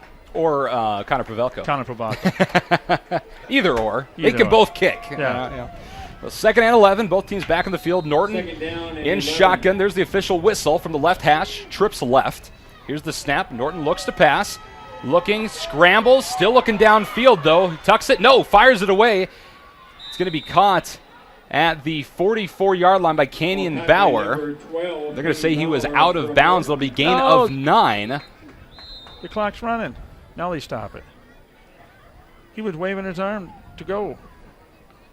They're going to adjust the clock again here. Yeah. Timeout. O'Gorman. Knights use another timeout. On the clock, please. So they're going to adjust it to 18 seconds. Knights looking at 3rd and 1 on their own 44-yard line. So, folks, break out your rosaries. Start rubbing them. Because that's Hail Mary time, I think. There it is. I got 2. Brett, there you go. Reminder coming up at halftime, the Knights halftime show sponsored by your Knights of Columbus Field Insurance Field Agents, Jason Bell, Richard, and Heath Dickelman. And what rosary do I have, Michael? Let's see. You've got yourself Christ. No, Knights of Columbus. Oh, Knights of Columbus, sorry. Such a small inscription. Mine's yarn, made by Megan Schultz, actually, a college friend of mine from up at SDSU. Made this for me. I've been keeping it in my pocket for like 3 years, something like that. So, amazing woman, always about making rosaries for people. So 3rd down and 1, both teams back on the field. Norton will be in shotgun. He'll have Tate Wishart to his left, Trips left, 1 receiver to his right. That's Bo Blount. 18 seconds left in this half. Here's the snap, handoff up the middle to Tate Wishart. He should give him the first down. Yep, he's got it. And the clock stopped at 12 seconds. Well, they're letting that clock go before they start it. Letting some extra tick off. They're going to move the chains before they start the clock. The Knights are set and ready. Trips left, 1 to the right as well. Wishart in the backfield. Norton with the snap. Fakes the handoff to Wishart. Rolls right. Looks down the field. Heavy pressure. He's going to be grabbed back at the 40 and sacked. That was 44. Yeah, Parker Reed on the sack, and what a way to send these teams into halftime, but with a Brandon Valley sack as they lead the O'Gorman Knights 21-0. We'll step aside. When we come back, we'll have the Knights halftime show sponsored by your Knights of Columbus Insurance Field Agents, Jason Bell, Richard, and Heath Dickelman. That's on the way right here on Real Presence Radio Network. Need repairs on gas pumps, tanks, and air compressors? Sioux Equipment Company can help. They serve Sioux Falls and the surrounding areas. Sioux Equipment Company also offers services for lifts, signs, decals, and tank truck equipment. Sioux Equipment Company at 605-334-1653 is a supporter of O'Gorman Knights athletics and activities. Hey everyone, we're excited to bring you a brand new segment on Real Presence Live every Tuesday, Wednesday, and Thursday morning from 9:30 to 10 Central. It's called Straight Talk, and it's your opportunity to share your questions and comments on topics relating to the faith or on things happening in the world around us with our local hosts and priests. When you hear the sound effect, please call 877-795-0122 or send your questions and comments to us on Facebook. Every Tuesday, Wednesday, and Thursday on Real Presence Live, it's Straight Talk from 9:30 to 10. Do you have daily pain and discomfort that includes headaches, neck and back pain, and arm and leg numbness? Dr. Mark Hagan with Hagan Chiropractic Clinic provides gentle adjusting, x-ray evaluation, rehabilitation, and massage therapy to treat these symptoms. Hagan Chiropractic Clinic is located on 14th and Cliff, 6 blocks north of Avera Hospital. Hi, this is Dr. Mark Hagan with Hagan Chiropractic Clinic. Don't say ouch, call me at 361-OUCH. Your family is depending on you. Your family is looking to you to make sure they're safe, protected, and taken care of. Knights of Columbus Insurance offers the protection they need, whether it's term life or whole life, long-term care insurance, disability income insurance, annuities, retirement planning, estate planning, or an insurance analysis. Please call Jason Bell Richard at 605-305-0736 or Heath Dickelman at 605-351-7978. Knights of Columbus Insurance.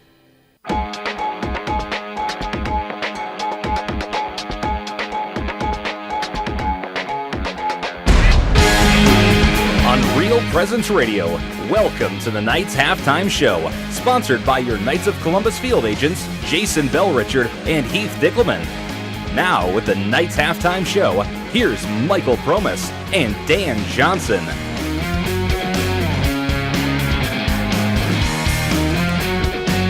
Welcome into the Knights Halftime Show, sponsored by your Knights of Columbus Insurance field agents, Jason Bell Richard and Heath Dickelman.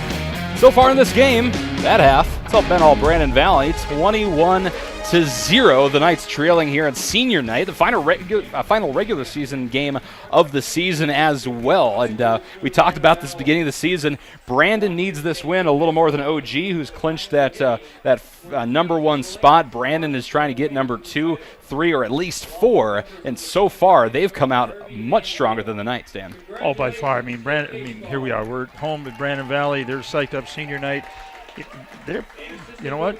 I'm surprised that they've got their 2 losses this year. I mean, they're manhandling O'Gorman. There's no doubt about it. Well, and you kind of look at the Knights' performance in the first half. They haven't had a lot of time to do much with it. You know, the first play of the game for OG, or first offensive possession, I should say, was an interception. Then the next time they were given the ball off a kickoff, Caney Bauer fumbled it. So there's another missed opportunity. So right off the bat, you have 2 less offensive possessions, and then they go they get the ball at the 36-yard line off of the second kickoff. And then they take it all the way down to the 1-yard line, turn it over on downs. You know, so they've had a couple opportunities, not nearly as many as Brandon Valley, but that's because the Brandon Valley Lynx have just created this slow, methodical offensive drive, and they've owned the clock. Oh, they've owned the clock all night. I mean, what we have 4 plays the first quarter? Yeah. 4 offensive plays the first quarter. That's kind of unheard of. Well, if you can include the punts, I suppose, yeah, 5. 5. But a total in the first quarter, 3 yards, I think, was the total offense for OG in that first quarter. So they just haven't had a chance to do a lot. I mean, really, if it comes down to it and we're being blunt about it, the Knights have only played 1 quarter offensively. Yep. Defensively, the Knights are trying to hold their own the best they can, but, of course, when your offense is not on the field, your defense is on the field, and they're starting to get tired. You're starting to see some rotation in and out. Peters is coming in at that defensive line. We saw Connor Pavelka came in. I'm also forgetting one guy, number 7. My apologies, Jacob Schwab, that is, coming in at linebacker, and all great players, but just not the starters that you come to expect. And so that's kind of been the tough part for OG in this first part of this game. We're going to step aside. You're listening to the Knights Halftime Show, sponsored by your Knights of Columbus Insurance field agents, Jason Bell Richard and Heath Dickelman. When we come back, the newest edition of Inside O'Gorman. Brett Byler got to sit down with O'Gorman soccer coach Ryan Byer. Coach Byer. Excuse me, I apologize. I've known the man for a long time. Tongue twister there. Ryan Byer, that is coming up. A great interview, kind of a reflection on this past soccer season. That's on the way right here on Real Presence Radio Network. You're listening to the RPR Network. FM 94.5, KGWD Sioux Falls, and FM 91.3, KSTJ Hartford. Real Presence Radio, your family of faith and hope. Jardine Construction is a general contractor of custom homes, remodeling, and commercial construction. Jardine Construction works in close cooperation with project owners and customers when developing a plan for a building or home. Jardine Construction has lots available in Sioux Falls, Hartford, and Humboldt. John can be reached at 605-231-0830 and Tom at 605-261-6174. Financial Benefits Company helps individuals and small businesses prepare for retirement. Financial Benefits Company's philosophy is safe principal, positive return. You can reach John Fritsch at 605-334-8086 and on the web at fbcjf.com. Financial Benefits Company is a proud sponsor of Catholic Radio. Your family is depending on you. Your family is looking to you to make sure they're safe, protected, and taken care of. Knights of Columbus Insurance offers the protection they need, whether it's term life or whole life, long-term care insurance, disability income insurance, annuities, retirement planning, estate planning, or insurance analysis. Please call Jason Bell Richard at 605-305-0736 or Heath Dickelman at 605-351-7978. Knights of Columbus Insurance. Real Presence Live. Father Brian Gross will be our host for the next show. In the second hour, we see it in the movies, families scattering the ashes of a loved one in some beautiful place. But is that okay? What does the church actually teach about cremation? We'll find out. Then tune in to hear about the real meaning of Halloween with Bishop John Quinn. Plus, a saint who at one point was kidnapped by pirates, and a fresh look at some local events around the area in our new 10-minute tour. All this Tuesday, 9 to 11 Central.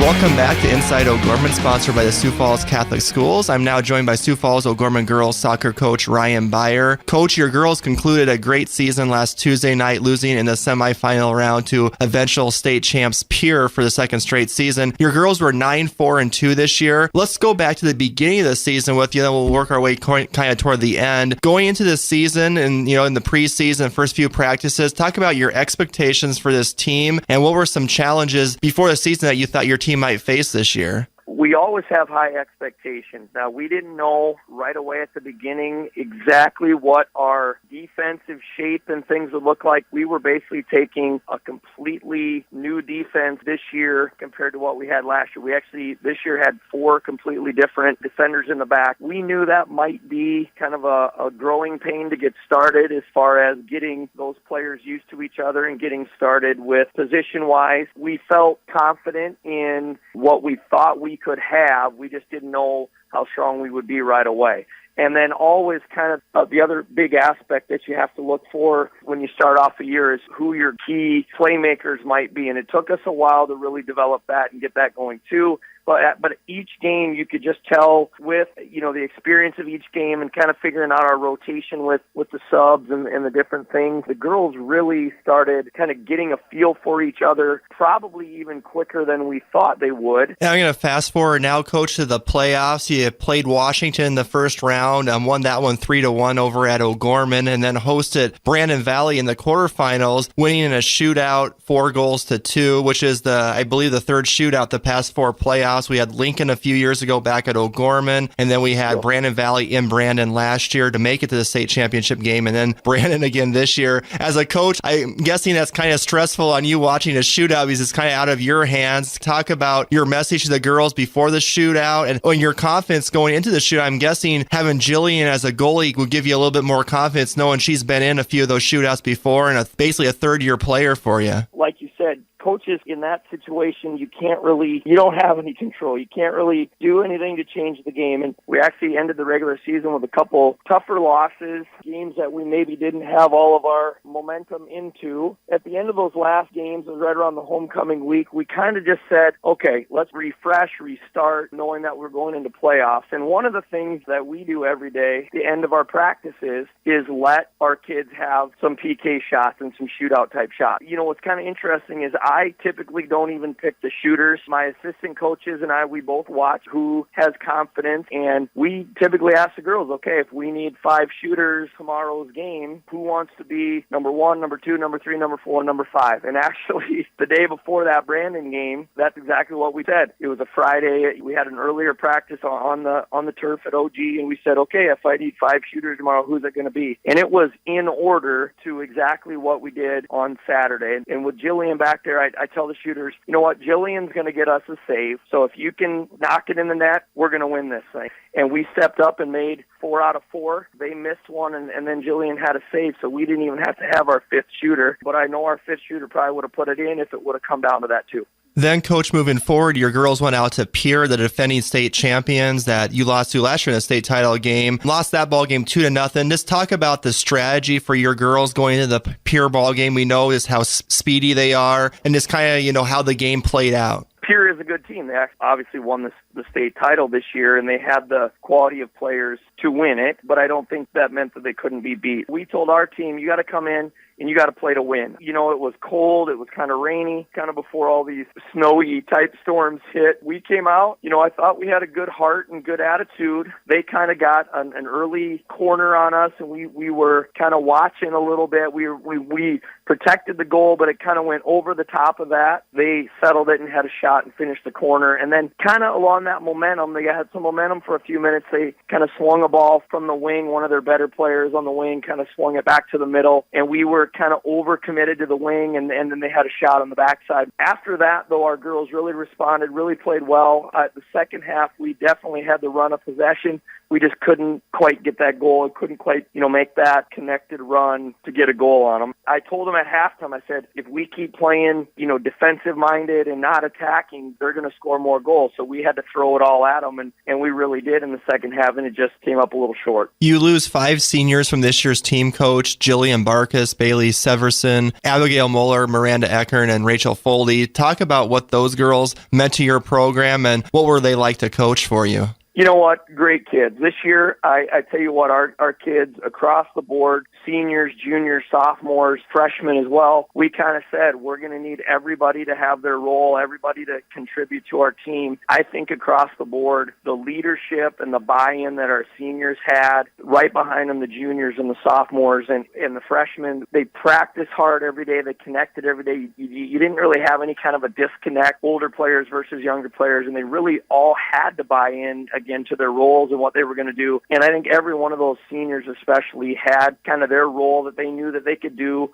off the field as well as on the field. Some of them were more vocal. Some of them were less vocal and led by example. And some of them actually were just, really supportive. They didn't really have to say or do that much leading. They just really supported their teammates. And that was huge with that senior class. Thank you so much, Coach Byer, for your time, and congratulations again on a great girls soccer season. Thanks, Brett. Appreciate the coverage. Thank you. That was Brett Byler sitting down with O'Gorman soccer coach Ryan Byer. I got it this time. And congratulations on a great season, a tough season, the first time in 6 consecutive seasons that they haven't made it to the state title game. So tough, but a great showing this season overall. But there's 5 seniors. You got Jillian Brackus, Bailey Severson, Abigail Muller, Miranda Eckren, Rachel Foldy. That's the 5 seniors, and 2 of them are St. Lambert's. So I had to get that in. Absolutely. We'll take a look at the scoreboard update, Brett? here, and we'll take a look at the second half of play. At halftime, the Knights are trailing Brandon Valley 21-0 here on the Knights Halftime Show, sponsored by your Knights of Columbus Insurance Field Agents, Jason Bell, Richard, and Heath Dickelman. We'll be back right around the break. This is O'Gorman Knights football on Real Presence Radio. Your family is depending on you. Your family is looking to you to make sure they're safe, protected, and taken care of. Knights of Columbus Insurance offers the protection they need, whether it's term life or whole life, long-term care insurance, disability income insurance, annuities, retirement planning, estate planning, or insurance analysis. Please call Jason Bell Richard at 605-305-0736 or Heath Dickelman at 605-351-7978. Knights of Columbus Insurance. Financial Benefits Company helps individuals and small businesses prepare for retirement. Financial Benefits Company's philosophy is safe principal, positive return. You can reach John Fritsch at 334-8086 and on the web at fbcjf.com. Financial Benefits Company is a proud sponsor of Catholic Radio. When you look to the future, is the road there inevitable? It's not. That's why O'Gorman education matters. It's where you'll grow in your faith, be challenged, celebrate, and become part of a community. These are the moments that will shape your life. This is where your path will unfold. What are you waiting for? You belong in blue. Community. It's at the heart of everything we do at First Premier Bank and Premier Bank Card. From supporting area athletics to funding millions of dollars in academic scholarships, we continually seek new ways to improve and strengthen communities we serve. At the heart of these communities are people, our customers, and our employees. We work hard to ensure our customers are successful and our communities thrive. It's the Premier way. It's what community banking is all about. First Premier Bank and Premier Bank Card. Locally grown, nationally known.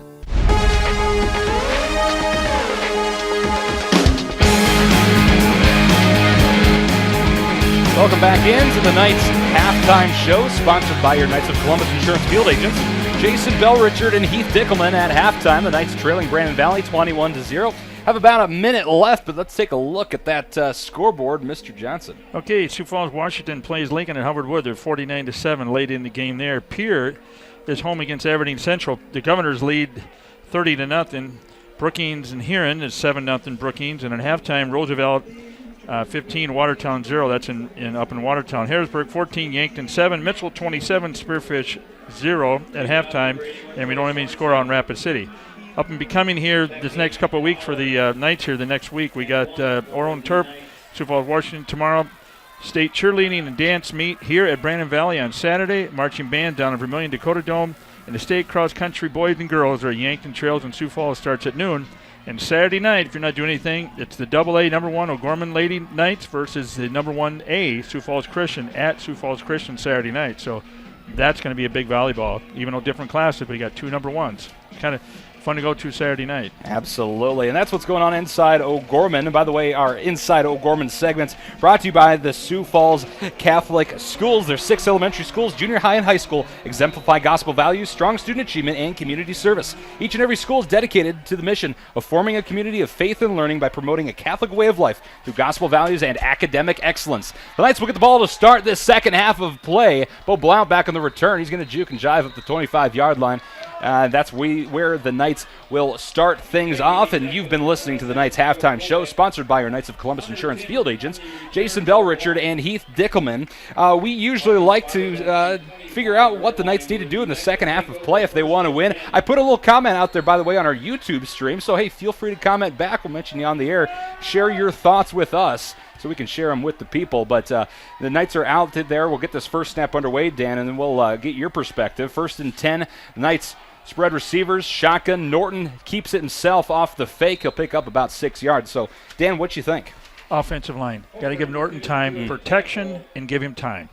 I mean, it's going to be there, but he's got to have time to get Bird, Bauer, all them guys open. He's got to have that time. He needs the protection, and he's not getting that. The defense, they're blitzing, they're stunning. They're just Brandon Valley's coming right at him, and the Knights have to maintain. They have to hold the possession. They have to give him time. 2nd and 4 for OG on their own 31. Norton in shotgun, trips left, drops back to pass. Heavy pressure, fires it down the right sideline. It's a duck. Bo Blount tries to get it, but no, it's going to be intercepted at the 45-yard line. Bringing it downfield is number 85, Jackson Hilton, into Knights territory. Finally brought down as he goes across the field at the OG 37. And just like that, the Knights are already out of it offensively to start the third quarter. He didn't come to the ball. Yes. He just waited for the ball, and 85 just stepped right up into him. So Hilton just grabbed it right there. So, Mr. High on the sideline, your thoughts on what the Knights need to do besides not throw an interception? Well, I think the Knights need to change pretty much everything but their uniforms. They didn't have much going for them in the first half, except for those uniforms. Those look good. Well said, Mr. High. Well said. 1st and 10 for Brandon Valley on the Knights 38. Handoff over right side. A flag flies in toward the end of the play. Steffel on the carry, and we'll see what this call is. We might see some holding. The offensive lineman kind of moved up to the second level, but got a little grabby. That's usually what happens. And, yep, they're going to say holding. 5-yard penalty will stick Brandon Valley back just a little bit. Boy, we can't get a break tonight. It's been a tough one. It's been a tough one. And, I'm a big believer in losing. I'm a big believer in failure. You learn a lot from that. And, I think the Knights could do a lot of learning from this game so far. I'd rather lose tonight than next week in the playoffs. Yes. Or the second game, in the playoffs. So, if you're going to lose, you were right. Let's get it over with and take your licks and keep moving on and learn from your mistakes and go. So they're going to charge that a 10-yard holding. So 1st and 20 for Brandon Valley. Here's the pass over top. It's going to be snagged, tipped. And no, they're going to say that is incomplete. Skolton threw it away. It was tipped at the line of scrimmage. Althoff was in the area. So was Cole Siliuson. And they're going to say 2nd and 20 now for Brandon Valley. I love it when the ball gets tipped. I get nervous, but I love it how everybody just goes for it. And, they're ready to holler Oski. You never had that in Nebraska, did you? No. Brett. Hey, we don't like to talk about the Huskers this year. It's a developmental year. Did I mention the Huskers? Oh, yes, okay. yeah. I said Nebraska. It's okay. 10:49 on the clock here in the third quarter. Knights trailing 21-0. Skolton shotgun offside eye to his right. 2 receivers either side, or on the left side, Handoff up the middle into the hands of Tate Johnson. He finds a hole and then some. He's going to bring the ball all the way up to the 32-yard line, just shy of that first down by a few yards. There must have been the waters must have split right there because it looked like he was going to get tackled right there, and must have parted right there because he just ran right through there. We couldn't see that gap, but man, that was a gap. He went Old Testament on that run. Oh yes, yeah. Wow. Hashtag Exodus jokes, right? Yeah. Only on the Catholic radio station that also broadcasts sports. 3rd and 4 for Brandon Valley now on the Knights' 32-yard line. Skolton shotgun. 2 backs, 2 receivers to his left, empty right side. The Knights jump a little bit on the false snap. Nothing called there, no encroachment. Skolton's going to fake the handoff, rolls out right to pass. Long ball into the end zone. Just tipped. Looking for Althoff and couldn't quite get it. By the way, thanks for listening to tonight's broadcast. I'm Michael Promis alongside Dan Johnson, Alex High, Brett Byler. We're happy to be here to share our time with you and appreciate you watching and listening. That's the reason we do it. If you guys weren't listening, then, we wouldn't be doing it. Ourselves. And that's weird. That's absolutely weird. So let's see. While we have a chance, actually, we're going to look at this 4th down play, and then we're going to take a look at some of our comments on our YouTube stream here. But 4th and 4 for Brandon Valley. They're going to go for it. In shotgun, Skolton, 2 backs, 1 receiver to his right. Takes the snap, hands it off to Steffel. It's going to be reversed left side to Althoff. He's trying to sneak by, but he's going to be taken down back to the 35-yard line. A one-handed trip by Bo Blount as Althoff tried to leap over Blount, and the Brandon Valley Lynx are going to turn it over on downs. Didn't fool anybody. Bo and Thomas were right there. Didn't fool them guys whatsoever. Usually that's a little bit of faster play than that. I don't think that wasn't executed very well. They showed it. When you do that, they usually hide that, but they showed that. So we'll see what the Knights can do now with their second offensive possession. They started off both halves the same way on their first offensive possession of each half. That's an interception. See if they can stop that trend here and try to get some points on the board. They're down 21-0, 9:58 to play here in this third quarter. Norton in shotgun, pointing to Canyon Bauer to get to the other side. That's Jones, Logan Jones. Yep. Norton, drops back the pass, tries to hit up Canyon Bauer over right side. He couldn't grab onto it. It was a little high, and Bauer couldn't get his hands wrapped around the football. Incomplete pass. Shout out to Isaac Struck watching on our YouTube stream. He says the Knights need to execute on offense, trust in Coach Papiga. 11 men on the team for a reason. Each man does one job and doesn't try to do too much. Find a leader and play as a team. That is some great advice from the former O'Gorman quarterback, who actually is he holds a couple records, passing records. He was OG. fun to watch, wasn't he? He was, absolutely. Yeah, and a basketball player too. Wow. So Isaac Struck, thanks for listening. Appreciate it. 2nd and 10 for OG on the 34. Norton in shotgun. The Knights are going to try their hand at a reverse to Canyon Bauer. This time it's open for OG, though. He sweeps down the right sideline, stumbles a little bit. He might have stepped out of bounds before that first down. No, they're going to give it to him. First down, OG off the 12-yard reverse to Canyon Bauer. Wow, that was... They did it, we can do it. But They didn't do it. They didn't, no. And the Knights were able to sell that, I think, just a little bit better. They were a little less nonchalant with it and a little more aggressive, and I think that paid off, obviously. From the Knights 46, 1st and 10. Here's the handoff to Canyon Bauer. Sweeps around left side, stiff arms, moves down the left sideline, and he's going to be pushed out of bounds after a gain of about 3 yards. Okay. Canyon Bauer getting some early carries in this second half of play.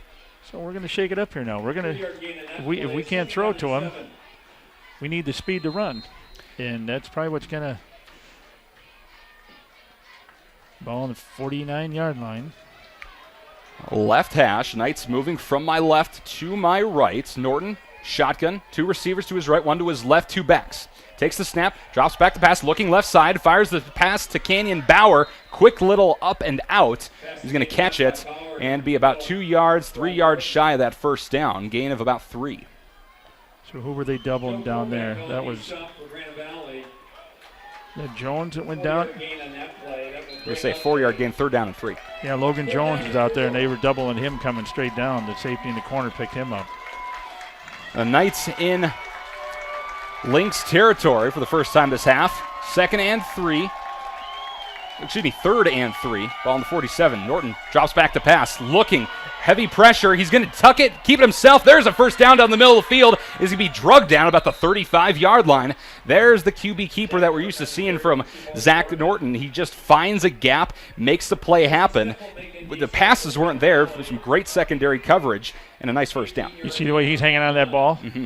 I would for dear life. For dear life. Yep, that's right. Okay, let's keep this drive going. Ball on the 35 of Brandon Valley.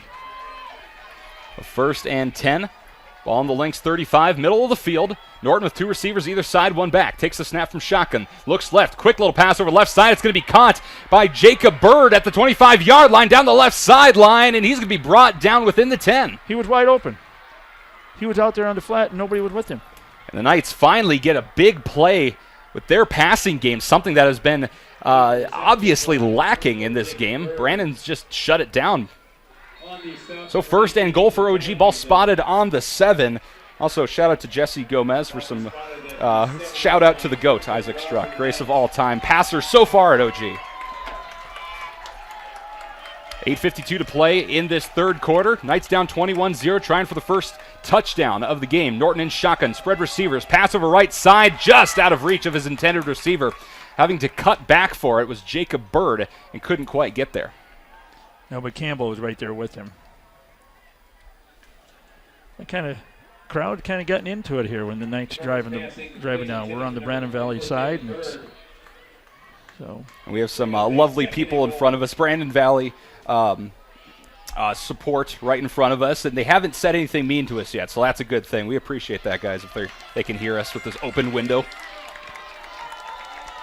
2nd and goal from the 7. Norton, shotgun, 2 receivers to his right, 1 to his left, 2 backs. Takes the snap, hand off to Canyon Bauer. He sweeps around right side, dives for the end zone. No, he's going to be short. He's on the ground. The ball came out. He should be down, though. He was down. We'll see where they spot the ball officially. I think it's going to be about the 2-yard line. The Knights looking at 3rd and goal with just a couple yards to go. Remember, they turned the ball over on downs in the 2nd quarter on the 1-yard line, so this is not anywhere near a guarantee. Brandon Valley's got some good goal line defense. Take the sweep to the left. They're actually spotting that back at just 1 more yard, so 3rd and goal from the 3-yard line. Norton, empty backfield. 2 receivers stacked to his left. Here's the snap. Dive up the middle. Norton is under center. Canyon Bauer's behind him. He dives. And he's going to be short. Ball spotted at the 1. So, Dan, 4th and goal from the 1. Do you go for it? You're down 3 touchdowns. You go for the touchdown or the field goal? You have to. You have to go for it, of course. The ball spotted officially at about the 1.5. So we'll say 4th and 1. 4th and goal from the 1, excuse me. Knights come out. Norton under center. 2 receivers either side, 1 back. Here's the snap.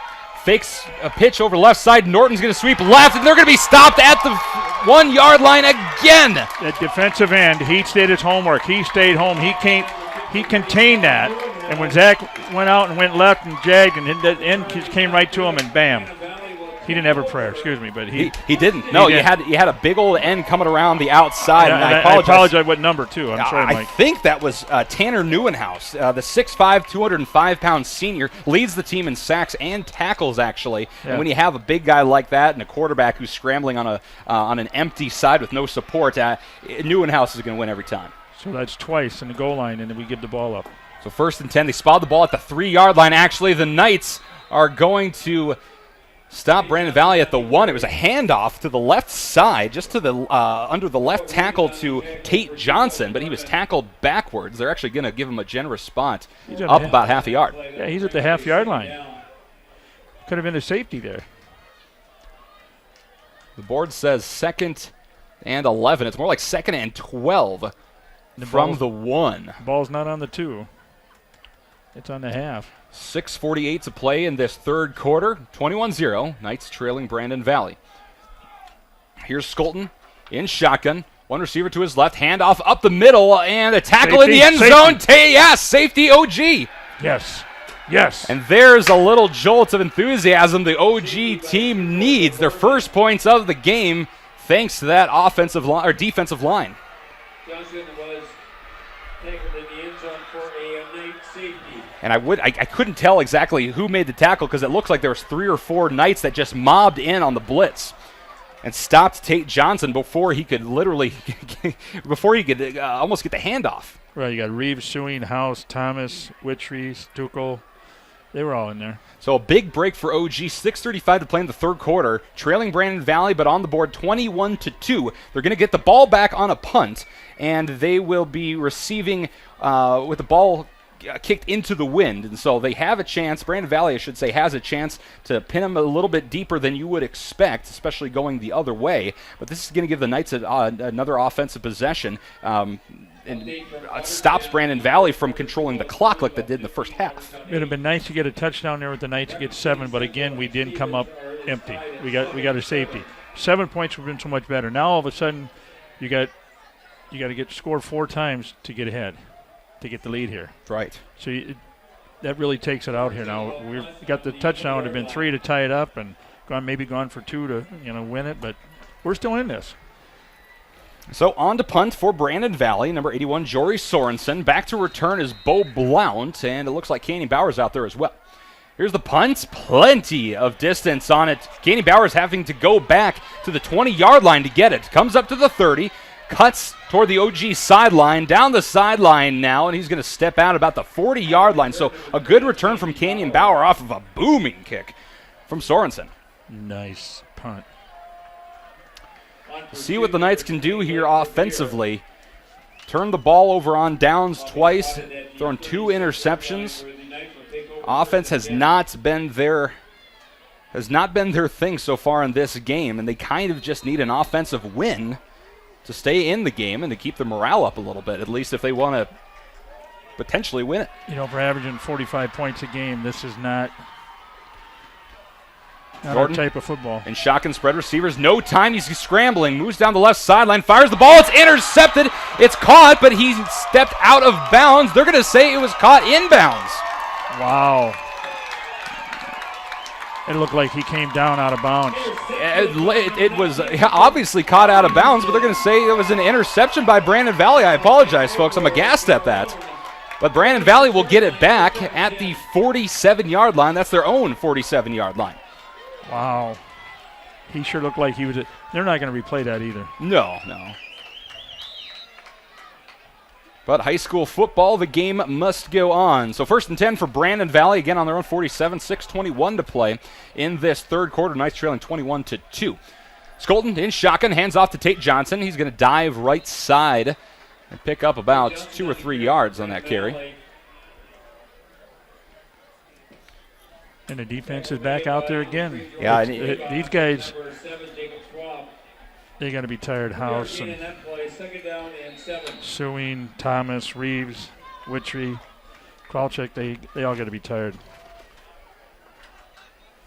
2nd and 7 for Brandon Valley. Ball on the right hash. Again, the Lynx moving from my right to my left. Skolton in shotgun, offset eye to his left. 2 receivers to the left as well on the wide side. Snap, handoff to Tate Johnson up the middle. A good gain there as he brings it up to the Knights' 45-yard line. Some good sportsmanship in the backfield by Noah Reeves, helping up one of the offensive linemen. Bring up 3rd down and 2 for Brandon Valley. It's kind of a weird night for football, honestly, Dan, because OG, like you said, averaging, 45 points a game, only has 2, and the Denver Broncos are leading the Cardinals 28-7. And the Denver Broncos stink, and I'm a fan. And I'm honest.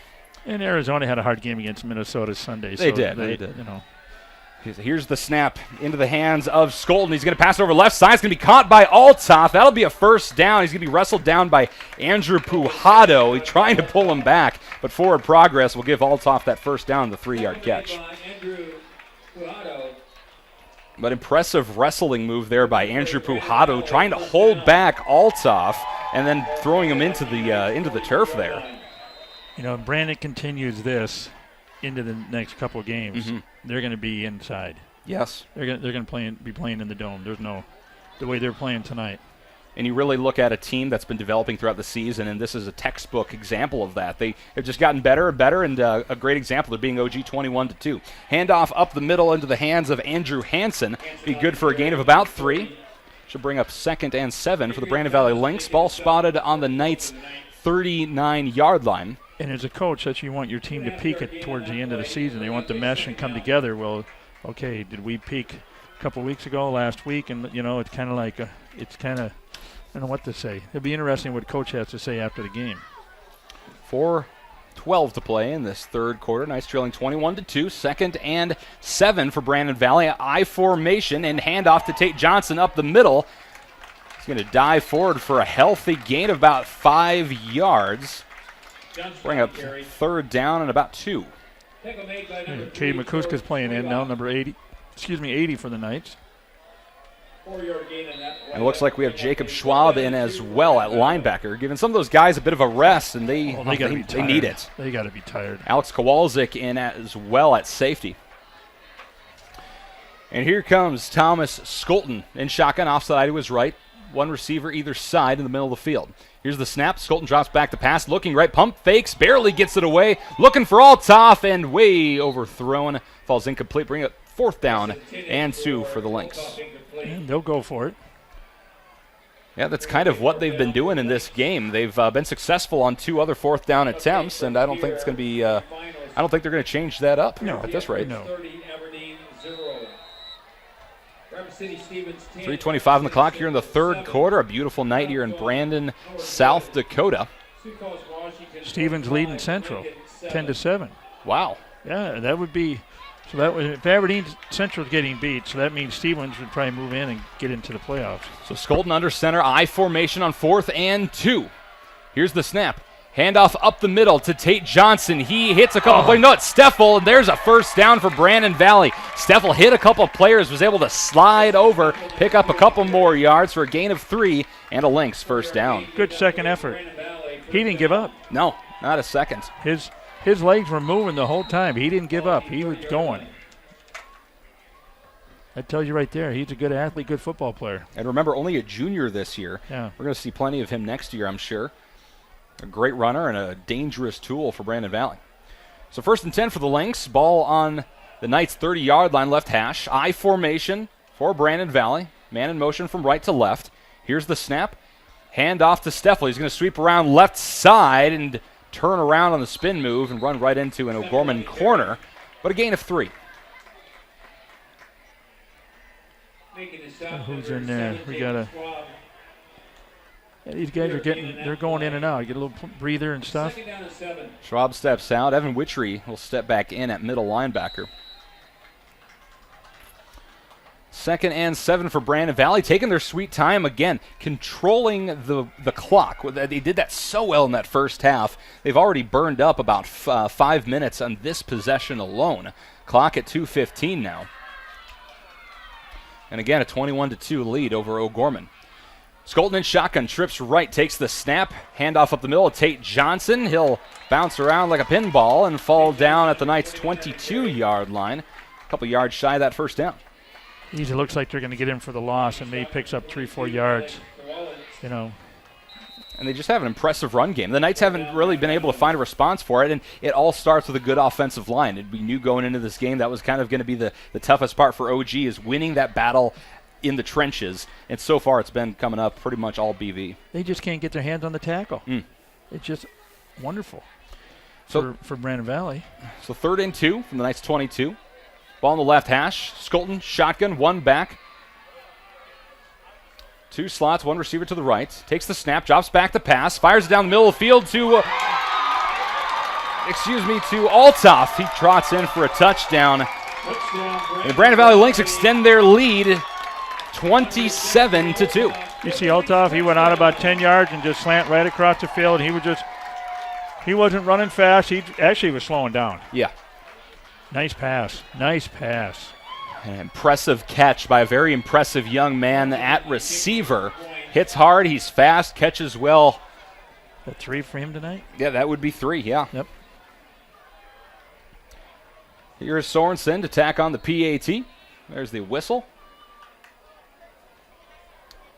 The snap, place, kick, up, good. 28-2. The O'Gorman Knights trailing Brandon Valley Lynx. 1:21 to play in the 3rd quarter. We'll step aside. This is O'Gorman Knights football on Real Presence Radio Network. Hi, this is Mark Konzemius. In 1987, Bishop Paul Dudley and a group of business leaders started the Catholic Community Foundation for Eastern South Dakota to help raise, manage, and distribute God's gifts as determined by donors' intent. 28 years later, we continue to grow their vision and legacy of faith. Many choose the Catholic Community Foundation for their charitable giving because of our commitment to Catholic, moral, and social values. Learn more about how you can leave a legacy of faith through the Catholic Community Foundation at 605-988-3788 or visit cfesd.org. Crossroads Book and Music is a local source for Catholic gifts and supplies. From rosaries and medals to books and Bibles, Crossroads is here with materials to help individuals in their walk with Christ. Crossroads also features a large line of personalized gifts that are great for weddings, anniversaries, birthdays, or any special occasion. Crossroads is located at 41st and Grange next to Camille's. Crossroads, books, gifts, music.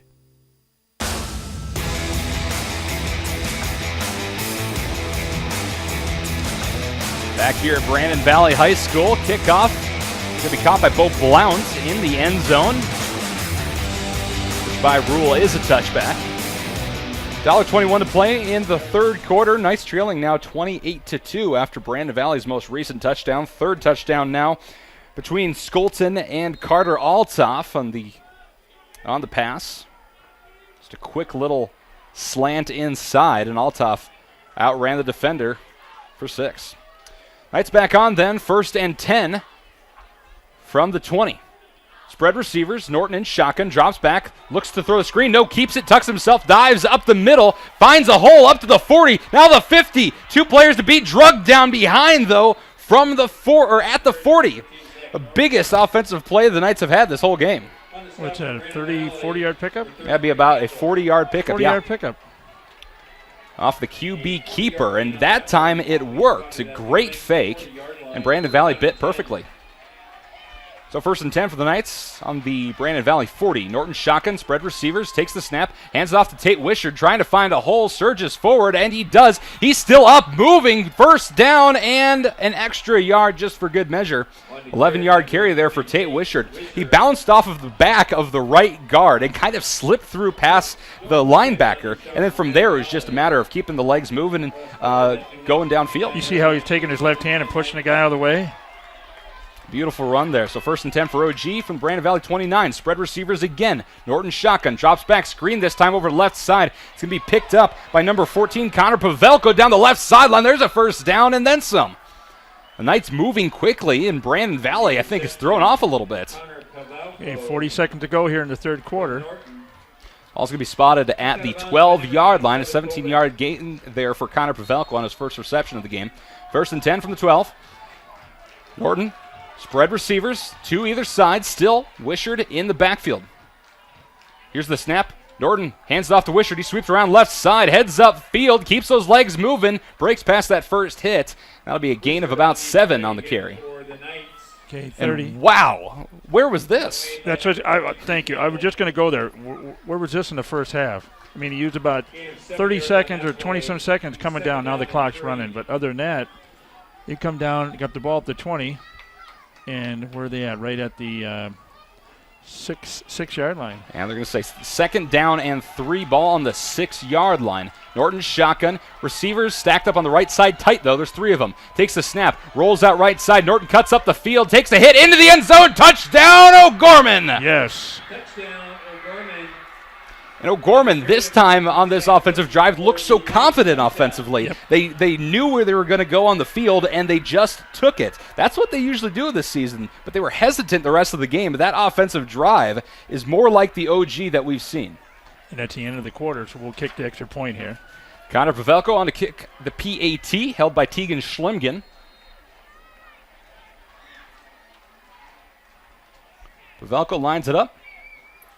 Some jumping on the line. There's the flags, and that will go back 5 more yards. We know Connor Pavelko has a leg, so he can make it work. The right side.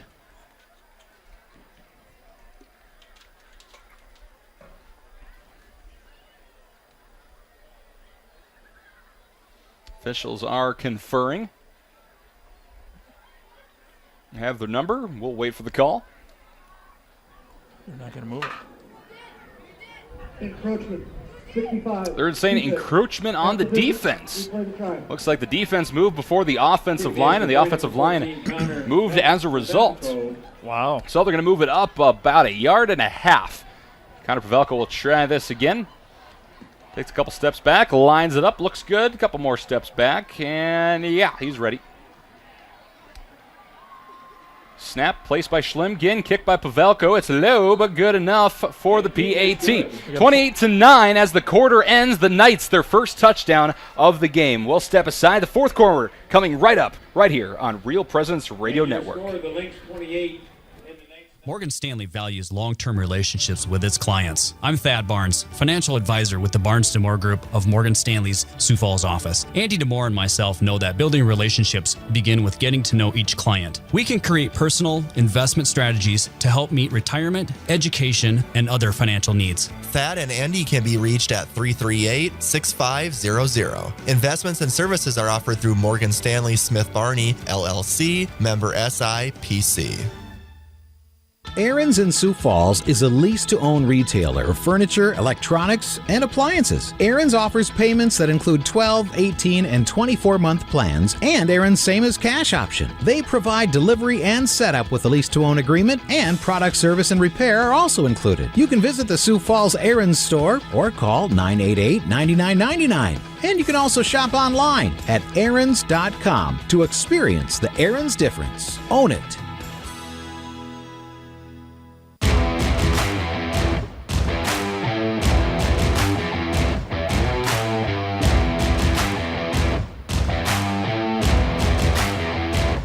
Start of the fourth quarter here at Brandon Valley High School. The Knights, just as the third quarter ends, scored their first touchdown of the game. 28-9, they trail the Brandon Valley Lynx. But Dan, we saw the best offensive drive we've seen all game, not just because of the score on it, but because of the way the offense handled everything. Well, the way they executed. They executed just wonder. They came down, what was it, 4 plays? Exactly, the quarterback keeper from the 20 over to the 40, and boom, that was like, and we took a couple more and we were down, so. Way to execute the ball, way to work together as a team. So it looks like there might have been an OG flag on the kickoff or after, or I'm sorry, on the PAT or after the PAT. Connor Pavelko is going to have to kick it away from the Brandon Valley 45. Pavelko's ready. Quick little squib kick up the middle. Here's the bounce. The Knights are going to try to track this one down. They cover it, but the ball already sailed out of bounds. Oh, nice kick. Nice squib. Touch what, 2 Brandon Valley guys? Yeah. And it had to go the 10 yards, and it did. It went about 20. Now, the nice part about that, the ball went out of bounds, yes. No flag, though, because Brandon Valley did touch the ball. Yep. Which means that it is then a live ball for Brandon Valley, and the flag cannot be called off of the kickoff. Oh. No, they're going to call delay game on O'Gorman. So excuse me, folks. I apologize. Those are the rules, I assure you. But that's not being enforced correctly. I apologize. He got touched. That's not right. He got touched. Yeah. It's a live ball. It'd just be the same as kicking the ball out of bounds. You know, like one of the return team kicking the ball out of bounds and then getting it up at the 35. But that, again, high school football, that's the way it's going to be called. After the penalty, ball will be spotted. Yeah, and that point after that was holding on Brandon Valley, so that's where. The Lynx will take over 1st and 10. Okay, so interesting stuff here at Brandon Valley High School. Again, ball at the 35-yard line. The ball is going to bring in a new ball. That one was a little wet, it looks like, and then they drop it on the ground. Rub that off. That's all set. I thought if they touched it, that's. Yeah, I did too, and maybe they didn't. You know, again, we're up here in the booth. We're on the not on the field, but that's what we saw, and that's the rules on it. But here we are. So 1st and 10 for Brandon Valley. Skolton in shotgun, 2 receivers to his right, offset eye to his right as well. Handoff up the middle to Steffel, and he'll maybe gain a yard on that carry. Excuse me, no, that was Tate Johnson on the carry. I apologize. So 2nd and 9, they're going to say. Noah Reeves on the tackle, and he's had one heck of a night so far. He has a sack. He has a handful of tackles as well. He was involved in that safety that the Knights were able to get. You know, there's still time here, 11:30. If we can hold them here and get the ball back and score, that would, be within 12.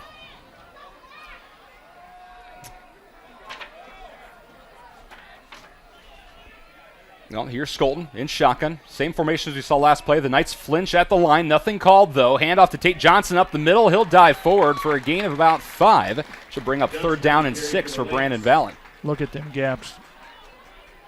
Wide open gap. There's some great blocking going on by Brandon Valley offensive line. And a great job by the entire Brandon Valley offense on not jumping on those hard calls because the Knights are flinching. Then they're getting a quick call right after that while the Knights are still reeling and resetting a little bit so they don't get called for offsides themselves. And then that's when they snap it, and it just makes it that much more difficult for OG to stop.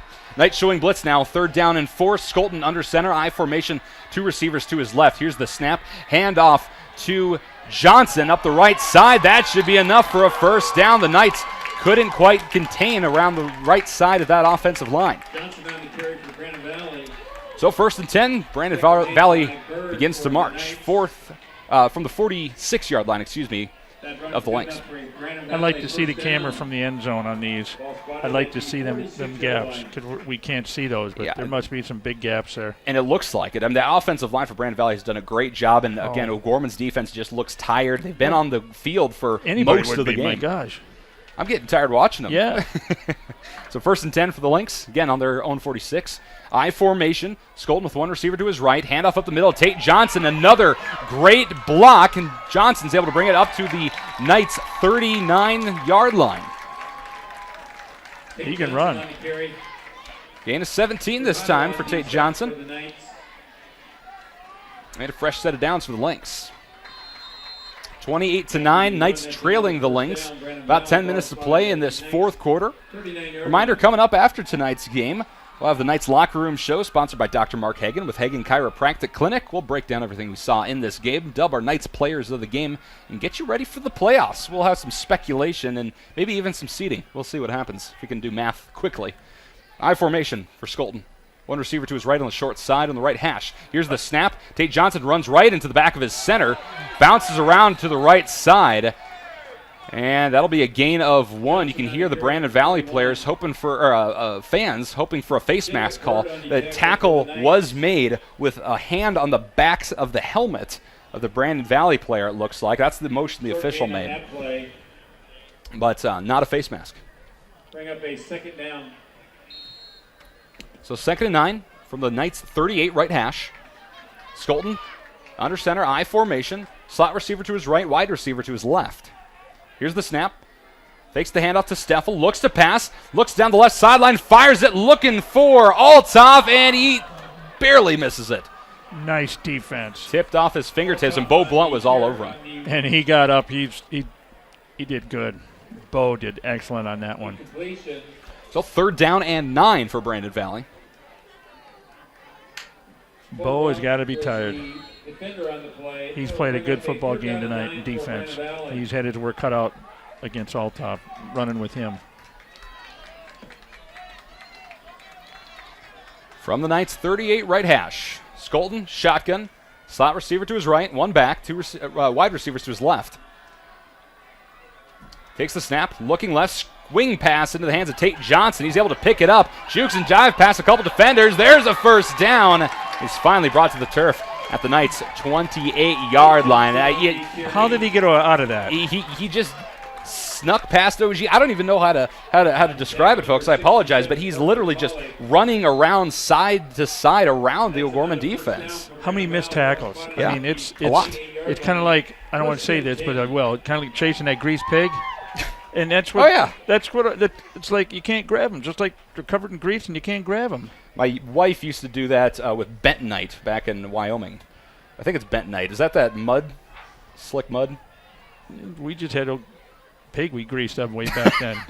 Chased him around. Who'd catch him? We grew up very differently, didn't we? Yep. Love it. 1st and 10, handoff over left side to Tate Johnson. Oh, excuse me, that was number 30, Andrew Hansen. A gain of 1. Second down and 9 from the Knights' 27-yard line, left hash. Clock at 8:04 here in the fourth quarter. Knights trailing 28-9. Still time, but we got to stop them here. If they score again, it's over. Yeah. And again, like we talked about, the game not quite as crucial for OG as it is Brandon Valley. The Knights, no matter what, win, lose, or draw, will be the number 1 seed going into the postseason. Here's the snap to Steffel, immediately hits by the end, sneaking around the outside. That was number 87, Jonah Webbin. No gain on the play, and brings up 3rd down and 9. And what do you think of that? That's the first time we called his name tonight. Yes, sir. See, he's moving them guys in and out of defense. You know, Brady's out for the house is out for a play or two, and he's back in it. No, Peters comes in and stuff. McCade McCoots gets in at the end and stuff. So he's shaking the boys up. They got to be tired. We've talked about that, and they have to be. Keep it clean. Keep them fresh. Here's Skolton, shotgun, trips right, one back, looks to pass. He's going to be rushed, finds a hole, fires it away, though, into the end zone. It is going to fall incomplete. It hit the backhand of Ty McCann. He wasn't able to bring it in. It's like he had to turn around and try to grab it and tried to cradle it with his back left hand, and it just turned into a rock. Fell incomplete, bring up 4th and 9. So here we go. They're going to go for it. 4th and 9 from the Knights' 27, up 28-9 is Brandon Valley. So why not, I suppose? But they had good pressure at that time in the defense. Yeah. I mean, the house and them, they were getting at him. I mean, and what Sioux was coming around, who was coming around on the end there to just about got him. So here's Skolton in shotgun, trips right, one back. Takes the snap, rolls out right side, looking to pass, gets some pressure, sneaks through though. Gets a hand on him, gets away, looking to the first down on the scramble. There's the first down and a couple extra yards for good measure. QB keeper for 11 yards and another BV first down. How did he get out of that? He's going to be down for a loss. Wow. Just good heads-up play, some good blocking by Brandon Valley's line as well. And Knights, for the most part, just haven't been able to sneak around and break past that line, those linemen. Just some good offensive blocking. So 1st and 10, ball spotted on the Knights' 16-yard line, left hash, 6:49 to play in the fourth quarter. Knights trailing 28-9. Skolton under center, I formation, slot to his right, wide to his left. Slot steps back, takes the snap, handoff to Johnson. He jukes and jives forward for a gain of about 4. You know, just when you think you got him down, boom, they execute on a play. By the way, just remember that Real Presence Radio is 100% donor supported. It's why we can bring you tonight's game, and it's through your generosity, our listeners of this ministry, that we can bring you these O'Gorman athletic events and also our regular everyday local and national programming. So please consider making a secure and tax-deductible gift by going to yourcatholicradiostation.com. Your support ensures that we can remain on the air and continue to bring people to Christ and Christ to his people. 2nd and 7 for the for the Lynx from the Knights 13. A whistle before the snap. Delay a game. No flags, but yeah, looks like that's the call. And a back judge underneath the goalpost. Hey, we got Teresa Tomio coming Tuesday night. That's right. It's at the Real Presence Radio banquet at Ramkota. on Tuesday night, Bishop Swain will be there. Father Tim Smith will be the MC for the event. And if you listen to Teresa every morning from 8 to 9, wonderful lady. Absolutely. I'm looking forward to meeting her. Yeah, we're going to be there. I'm going to be there, yeah. So Me, Brett, Dan. And there's no cost to go, folks. If you want to go to My Catholic Radio. Your Catholic Radio Your station. Catholic Radio. It's not mine, it's Not yours. yours. 2nd and 12. Sweep around the right side into the hands of Johnson. He's able to break a tackle, and he's going to bring it up to the 11-yard line, 12-yard line after some fumbling and stumbling. Pujato had him back at the 20. Slipped out of his hands. But Teresa Tamio is going to be here. There's no cost to attend. You get on internet tonight, tomorrow, and register. They just need to know a head count. Because if you show up and you're not pre-registered, you won't be able to have dinner. So there we go. And while you're there, track us down. I have a beard. Dan's tall. Overweight. No, I'm the one who's overweight. You're the skinny old one, remember?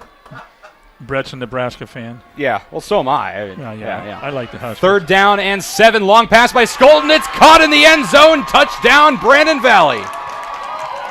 Right into the front left corner, falling into the hands of Cole Siegfried on only his 2nd catch of the game. And Brandon Valley more or less seals this one off, leading the Knights now 34-9, pending the PAT with 5:12 to play in this 4th quarter. You see Siegfried come all the way across, and he would, yeah. Into kick the extra point.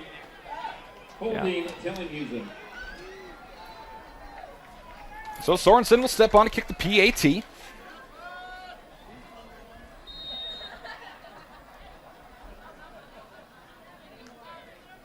Knights trying to get Brandon to jump. No dice. The kick is beautiful through the uprights and good. Brandon Valley extends their lead 35-9, again with 5:12 to play in the 4th quarter. Well, step aside. This is O'Gorman Knights football on Real Presence Radio Network.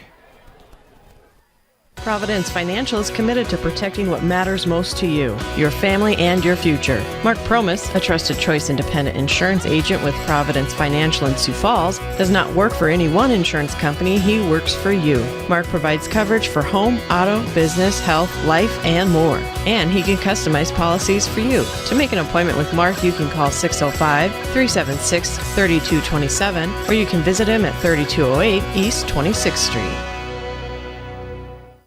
Hi, this is Brett Byler, Area Account Executive with Real Presence Radio. Have you ever thought about sponsoring programming on RPR? We want to partner with your business in keeping the call to a new evangelization alive throughout the Upper Midwest. Underwriting on this station shows you are a leader in supporting this ministry and promotes your business in front of a very faithful customer base. To find out more about your options, please call me, Brett Byler, at 605-670-8333.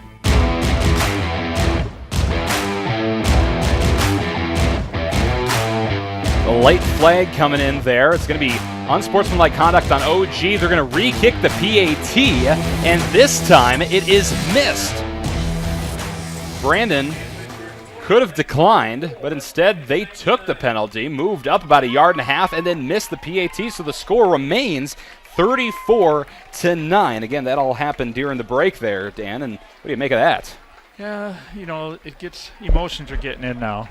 Here you are, the Knights 8-0 and coming down. We're final 5 minutes of the last regular season game. It'd be nice to go undefeated, but if we're going to lose a game, that's the one you want to lose for the next 3 after this. They got to play just heads-up ball, keep the emotions intact, and just play some solid football. Play the best that they can.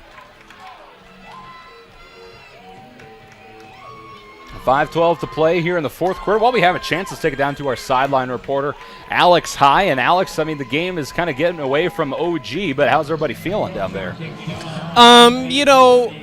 Coaches haven't really lost, their cool too much. There was one incident where after that first interception, Bo Blant ran off the field and Coach really chewed him out. Actually, Bo came to the sidelines for Coach to chew him out, and then he went back onto the field for defense, and I haven't seen him too much on offense or at all since then, but he has been playing defense, so I'm not sure exactly what he did wrong, but Coach surely thought he did something wrong there. And there's Bo Blounce returning the kick. Down the left sideline, he's going to be pushed out of bounds. I'm going to spot him at about the 27-yard line. So that's where the Knights will go back to work offensively. Again, 5:07 to play in this fourth quarter. Knights trailing 34-9. Hey, we got a final on Howard Wood. Number 4, Washington was playing number 7, Lincoln. Washington 45, Lincoln 7. So Washington will probably stay number 4. Lincoln will stay number 7. Norton with spread receivers and shotgun. Fakes the handoff. He's going to keep it himself. Dives up the middle. He'll pick up about 3 yards. So Washington most likely stay toward the top. Well, yes. Brandon Valley with the most likely have the victory over OG. Do we have any update on Roosevelt, Dan? Roosevelt was leading Watertown 22-8 late in the third. There we go. So that's kind of going to be the big game there. Again, the Knights will finish number 1 in 11 AAA, but that battle for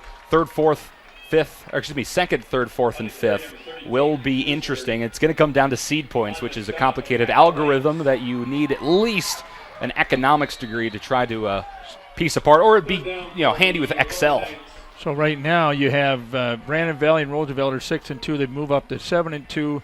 Roosevelt sitting with 44.25. Brandon Valley's at 43.125. So is that enough for Brandon Valley to jump ahead of Roosevelt? But Roosevelt's going to have a good win. 3rd and 7 for OG Norton. Long ball down the field looking for Sam Stukel, but falls incomplete.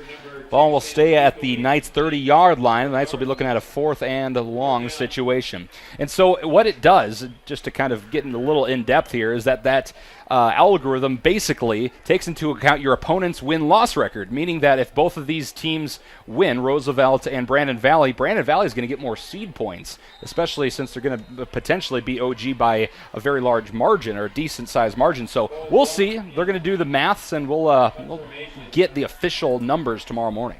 29-15, Roosevelt's over Watertown. So there we go. The punt by Bo Blount is tipped. It's going to bobble forward up to the Brandon Valley 46-yard line, and that's where it stays. Well, you don't see too many punts get tipped like that in the Knights. Yeah, especially with OG, and I actually think that was Carter Altoff that swept through there and got a hand on it. So Brandon Valley will go back to work with 3:46 to play in the fourth quarter. Again, Knights trailing 34-9. And a reminder, coming up at the end of the game, we'll have the Knights Locker Room Show, sponsored by Dr. Mark Hagan with Hagan Chiropractic Clinic. We'll break down this game. We'll dub our Knights players of the game, and we'll take a look at what we could expect for the postseason. Okay, Caden Hackman's in there now playing corner, number 1 for the Knights. And in at quarterback still is Thomas Skolton. He's going to try to hand it off to Johnson, but Johnson's going to be met in the backfield for a loss of 1. Kukitkin and Stucco on the tackle. Right up 2nd and 11. Ball on the Brandon 46-yard line. Ooh, we got a close one. Yankton leads Harrisburg 21-20 at the end of 3. Wow. So that Yankton team, they have been scrappy. So is Harrisburg. Harrisburg currently at number 2. 11 AA. Yankton just behind them. Imperial State. Brookings, Yankton's number 4, actually. Oh, excuse me. Skolton I formation. Handoff up the middle to Johnson. An open hole. Nobody downfield. And Tate Johnson, untouched as he goes 54 yards for a Brandon Valley touchdown. Wow. And I tell you what, this is big for Brandon Valley because the worse they beat O'Gorman, the worse they beat a 9-0 team, the better their seed points are going to be at this rate. With the final, what was it, 29-15 for Roosevelt versus Watertown? It's late. It's not a final. Oh, okay. Excuse me. So but they could overseed. At this pace, we could be seeing Brandon Valley number 2. Yeah, we'll see. Which I would rather have them number 2 than 3. Yes. Because that means if see. O'Gorman wins out into the state championship, it would be Brandon and OG again if those teams both won the postseason. Going for 2 here, and it is caught in the end zone, and good. It was a quick little pass by Ethan Tellinghusen, who sweeped around the right side. But a flag on the play. Was he over? Nope, they're going to give it to him, waving off the flag, and so the 2-point conversion is good. Well, they're going to talk about it some more. Illegal man downfield. Okay, take that back. So they'll be kicking again. Well, I mean, they went for it, but. Penalty on Brandon Valor, legal man downfield. Retry. On the fake kickoff and Tellinghusen. Nice little pass there. Pretty excited about that. It's going to stick him back 5 more yards. We'll get the official call here. Okay, update him up in Brookings playing here, and Brookings 21 here, and Tigers 7. Microphone not working here, so Tellinghusen on to hold, and Sorensen back on to kick.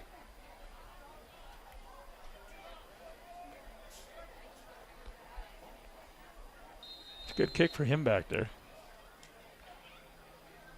Here's the snap. Place, kick, up, and this one is shanked left. No good. So 2 missed PATs recently here for Brandon Valley, but won't matter too much as they lead O'Gorman 40-9 with 2:54 to play in this 4th quarter. We'll step aside. This is O'Gorman Knights football on Real Presence Radio Network. Aaron's in Sioux Falls is a lease-to-own retailer of furniture, electronics, and appliances. Aaron's offers payments that include 12, 18, and 24-month plans, and Aaron's same-as cash option. They provide delivery and setup with a lease-to-own agreement, and product service and repair are also included. You can visit the Sioux Falls Aaron's store or call 988-9999. And you can also shop online at aarons.com to experience the Aaron's difference. Own it. Hi, this is Brett Byler, Area Account Executive with Real Presence Radio. Have you ever thought about sponsoring programming on RPR? We want to partner with your business in keeping the call to a new evangelization alive throughout the Upper Midwest. Underwriting on this station shows you are a leader in supporting this ministry and promotes your business in front of a very faithful customer base. To find out more about your options, please call me, Brett Byler, at 605-670-8333.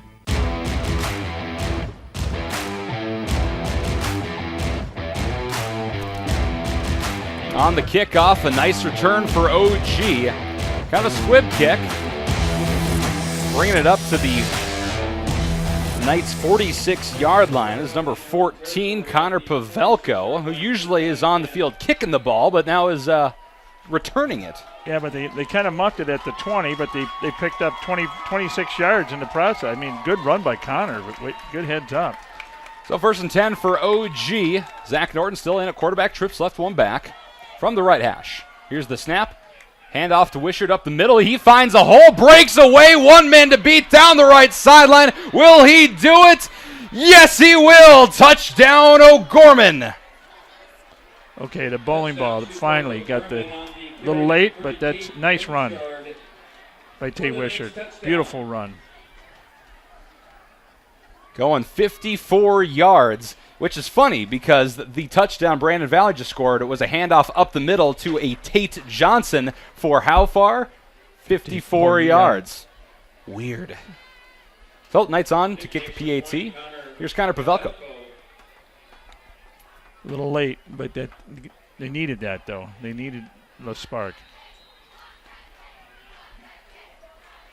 Ball's ready. Here's the snap. It's high, tipped away by Schlimgen. Pavelko picks it up, sweeps around the left side, looking to throw, throws it away over the head of his intended receiver. Falls incomplete. He was looking for John Kunkel, and John Kunkel just was a little too far inside. So PAT is no good. Score remains 40-15, 2:34 to play in the 4th quarter. Kunkel wasn't ready for it. No. He's like, okay, and Kunkel, I mean, good heads up play. He was running for the corner, the end zone to get open, but he wasn't.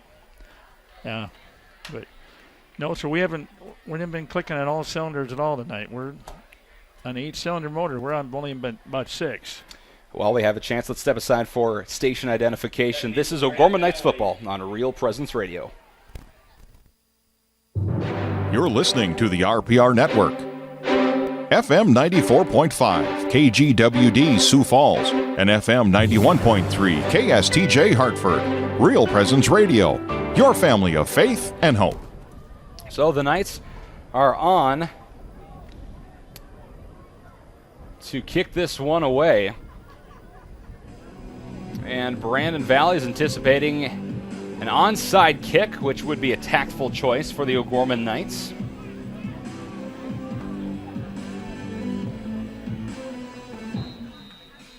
And I see an O'Gorman player down on the sideline in a sling. I'm not sure exactly who that is. We'll check with Alex High in just a moment here after the kickoff. Pavelko's ready. And kicks it away. It's a little bit shorter than you'd expect, but at about the 20-yard line, fielding it and sliding to the ground is number 28, Mark Muchkelhaus. All right, Mr. High, who is that in the sling? Well, I hate to say it, but it's Sam Stukel. You see him getting back in a sling. You know, he had some shoulder issues earlier in the season, so you hope he didn't re-aggravate that. But yeah, you kind of worry about what that could mean for the rest of his season. Back up to Dan and Michael. All right, Alex, thank you very much. And that's tough. He just has not had any luck with that shoulder this season. No, good athlete. Good athlete. But the good news for him is Sam Stukel is only a sophomore. So he's got some time left, and he'll get all healed up here this offseason and be back at it next fall. Here's the handoff up the middle. Skolton with the handoff. It looks like that was Johnson on the carry. Be a gain of about 1. Coming up on 2 minutes to go here in the game. Knights down 40-15 here, the Brandon Valley Lynx. The last regular season game of AAA football here in South Dakota. And Brandon Valley just going to take their time. The Knights have 3 timeouts. The Lynx have 3 timeouts, but I do not anticipate that either team is probably going to use those. In fact, I think we're going to see some victory formation here from Brandon Valley. We're going to have Altoff back to Shank just in case. And they're, in victory formation. Here's Skolton. Takes a snap and the knee with 1:44 on the clock. We'll have 40 seconds between each play, so for all intents and purposes, this game is over, and the Knights, on the last game of the regular season, pick up their first loss of the season. We'll finish things off at 8-1, Brandon Valley then at 7-2, but like we mentioned earlier, the Knights will remain in the first position, the top spot, top 11 AAA football, and will be there and have home field advantage throughout the playoffs as long as they keep on winning, including home field advantage in the state title game if they make it that far. So there's no way Brandon Valley could jump up to 1. I mean, mathematically? No. Mathematically, really not, no. No. That's what I'm just looking at. Brandon Valley's 43.1, O'Gorman's 45.5. So that's over 2 points. It's possible, but they'd have to beat OG by like 40 points or something like that, and that's not the case. It's 40-15 here, and 4th down and 11 for Brandon Valley. They're going to wait the clock out as much as possible and take another knee, retroactively turning the ball over to OG.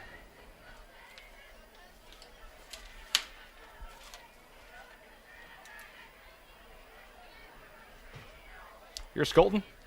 Steps back, takes a knee. That'll be it. Turns it over to OG.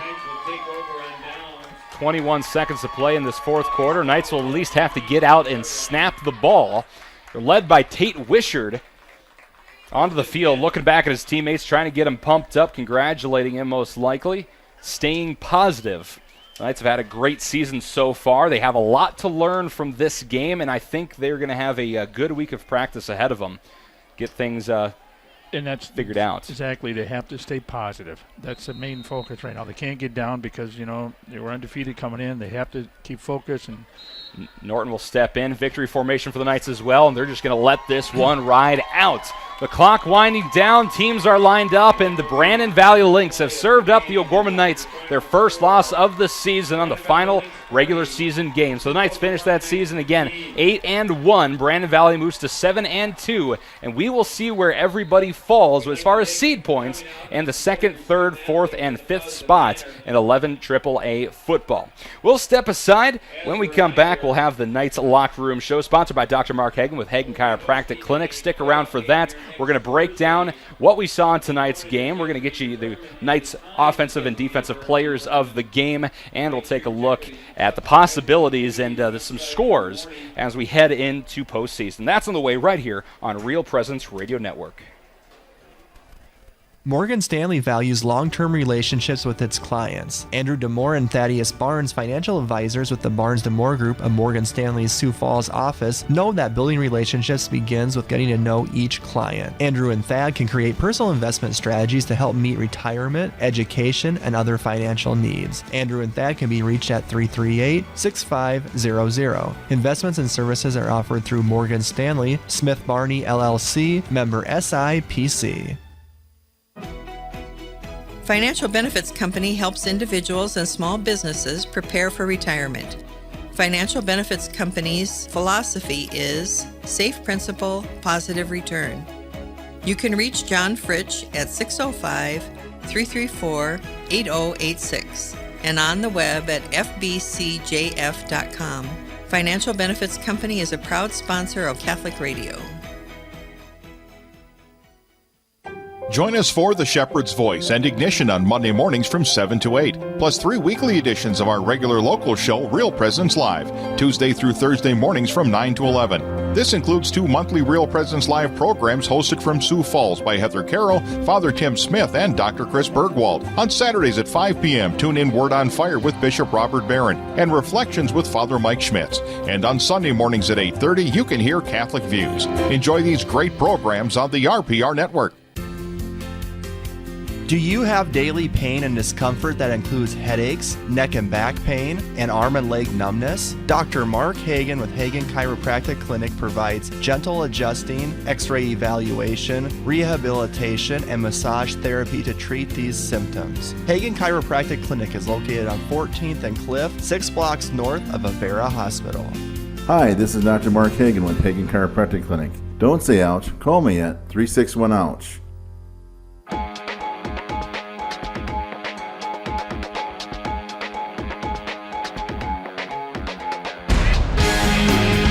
From Real Presence Radio, welcome to the Knights Locker Room Show, sponsored by Dr. Mark Hagan with Hagan Chiropractic Clinic. Now, back to the field with Michael Bromus and Dan Johnson.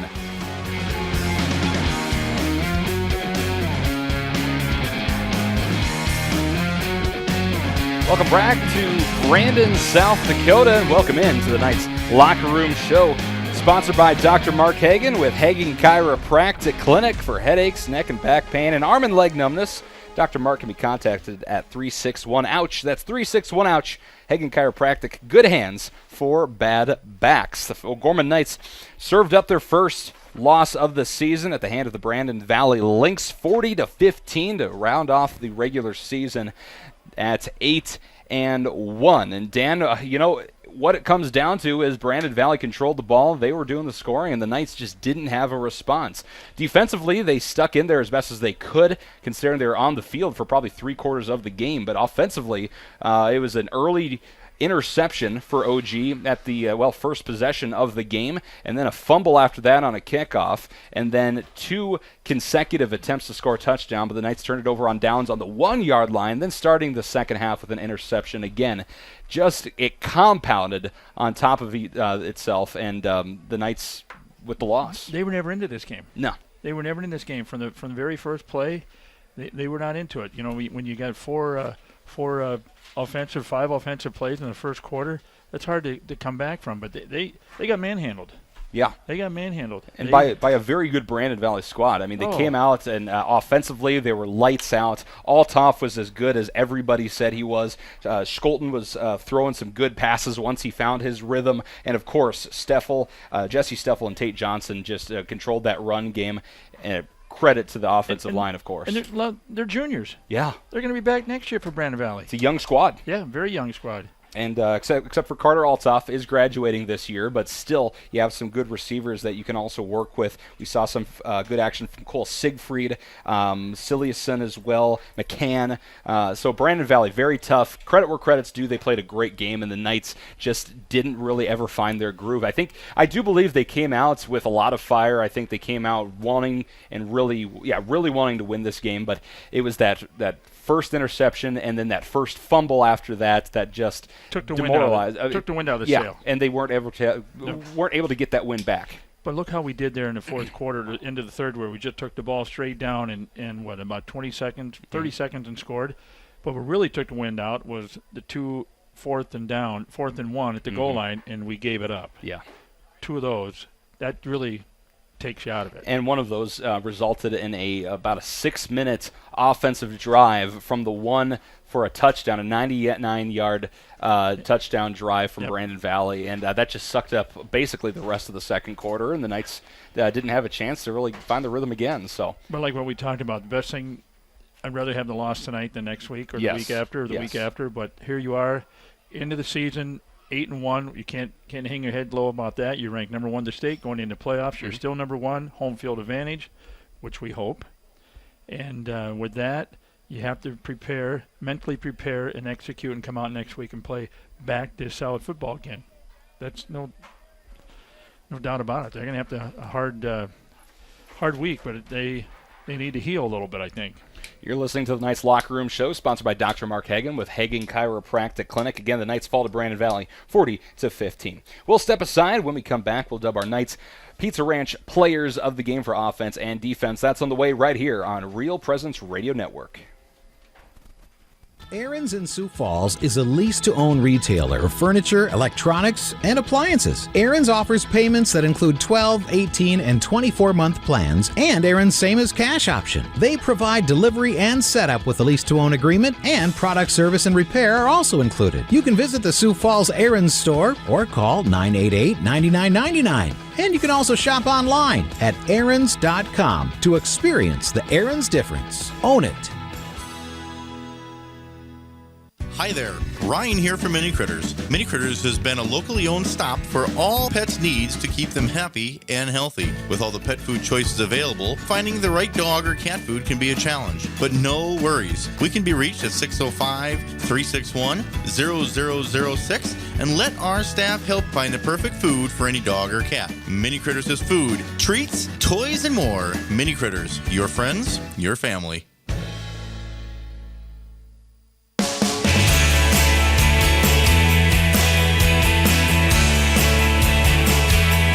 Welcome back into the Knights Locker Room Show, sponsored by Dr. Mark Hagan with Hagan Chiropractic Clinic. Knights fall 40-15 to round out their regular season 8-1.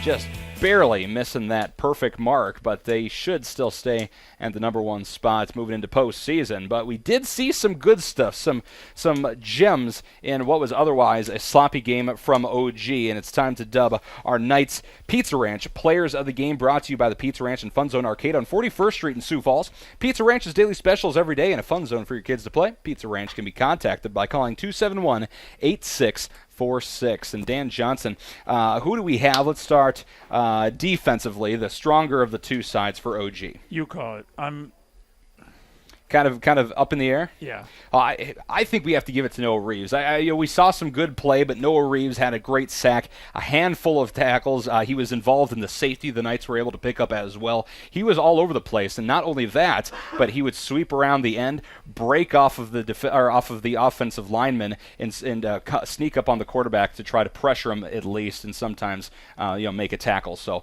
I have to go with Noah Reeves for the defensive player of the game. So what about offense, Alex? Tate Wishart. I mean, he had some good runs there and seemed to be one of the few OG players who could get something going on offense. Absolutely, and of course that big run, the 54-yard touchdown run at the end of the game, didn't really help things out, of course, for OG, but he did a very good job. Ran the ball up the middle very hard. He was working hard. He had some great runs, just doing what he does, the bowling ball, keeping his legs moving and just surging downfield. He did that very well tonight. Absolutely. So there you go, our Knights Pizza Ranch players of the game. Defensively, number 11, Noah Reeves, the 6'1", 200-pound senior. And offensively, number 30, Tate Wishart, the 5'10", 200-pound junior. Again, brought to you by the Pizza Ranch and Fun Zone Arcade on 41st Street in Sioux Falls. We'll step aside. When we come back, we'll have a scoreboard update. We'll also, coming up, take a look at what we might see in the postseason. That's on the way right here on Real Presence Radio Network. Do you have daily pain and discomfort that includes headaches, neck and back pain, and arm and leg numbness? Dr. Mark Hagan with Hagan Chiropractic Clinic provides gentle adjusting, x-ray evaluation, rehabilitation, and massage therapy to treat these symptoms. Hagan Chiropractic Clinic is located on 14th and Cliff, 6 blocks north of Avera Hospital. Hi, this is Dr. Mark Hagan with Hagan Chiropractic Clinic. Don't say ouch, call me at 361-OUCH. Pizza Ranch and Fun Zone Arcade on 41st Street in Sioux Falls has something for everyone. They offer a buffet featuring pizza and chicken. Pizza Ranch has daily specials as well as 5 party rooms and a dining area. You can also order online and they'll bring the experience to you. Pizza Ranch is located across from O'Gorman High School on 41st Street and can be contacted by calling 271-8646. Pizza Ranch is a strong supporter of O'Gorman Knights athletics and activities.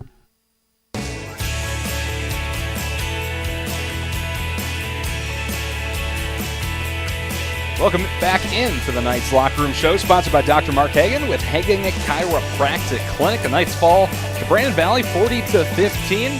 Round out the regular season 8-1, but there are plenty of other games going on throughout the state as everybody wraps up the regular season in 11 AAA football. And here's Dan with our scoreboard update. Dan. Okay, Washington, which was number 2, played Lincoln tonight at Howard Wood. Washington won 45-7. We have a final there. And Roosevelt is up in Watertown. They took on the Arrows, and they won 29-15. Brookings was at Huron. They won 21-7. Mitchell was 41-7 over Spearfish. So we're Aberdeen Central. I'm trying to get the final on that. I know Pier was way up on that. So let's say Pier won that one.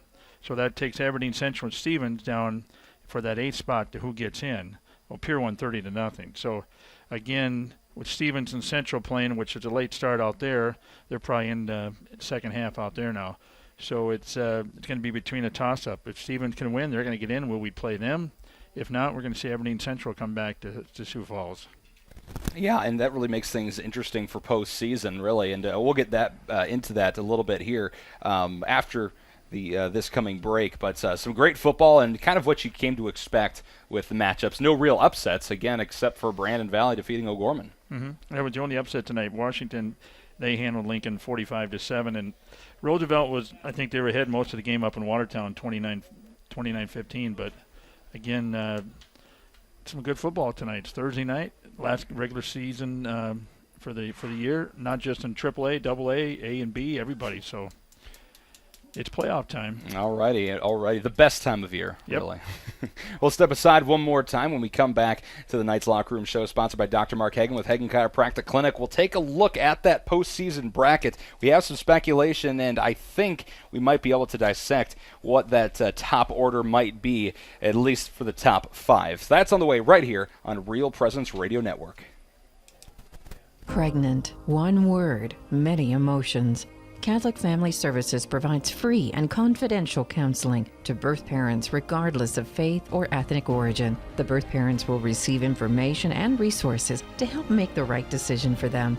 To inquire about the process, speak with the pregnancy counselor, or schedule an appointment, call Catholic Family Services at 605-988-3775 or email cfs@sfcatholic.org. At McGuire Iron, we believe in building a better tomorrow by providing unmatched services to deliver life-sustaining water. We're a family-run company that has been in business for over 100 years. We pride ourselves on using faith principles in our business practices every day. This deep faith in the church is why we support the Sioux Falls Catholic school system.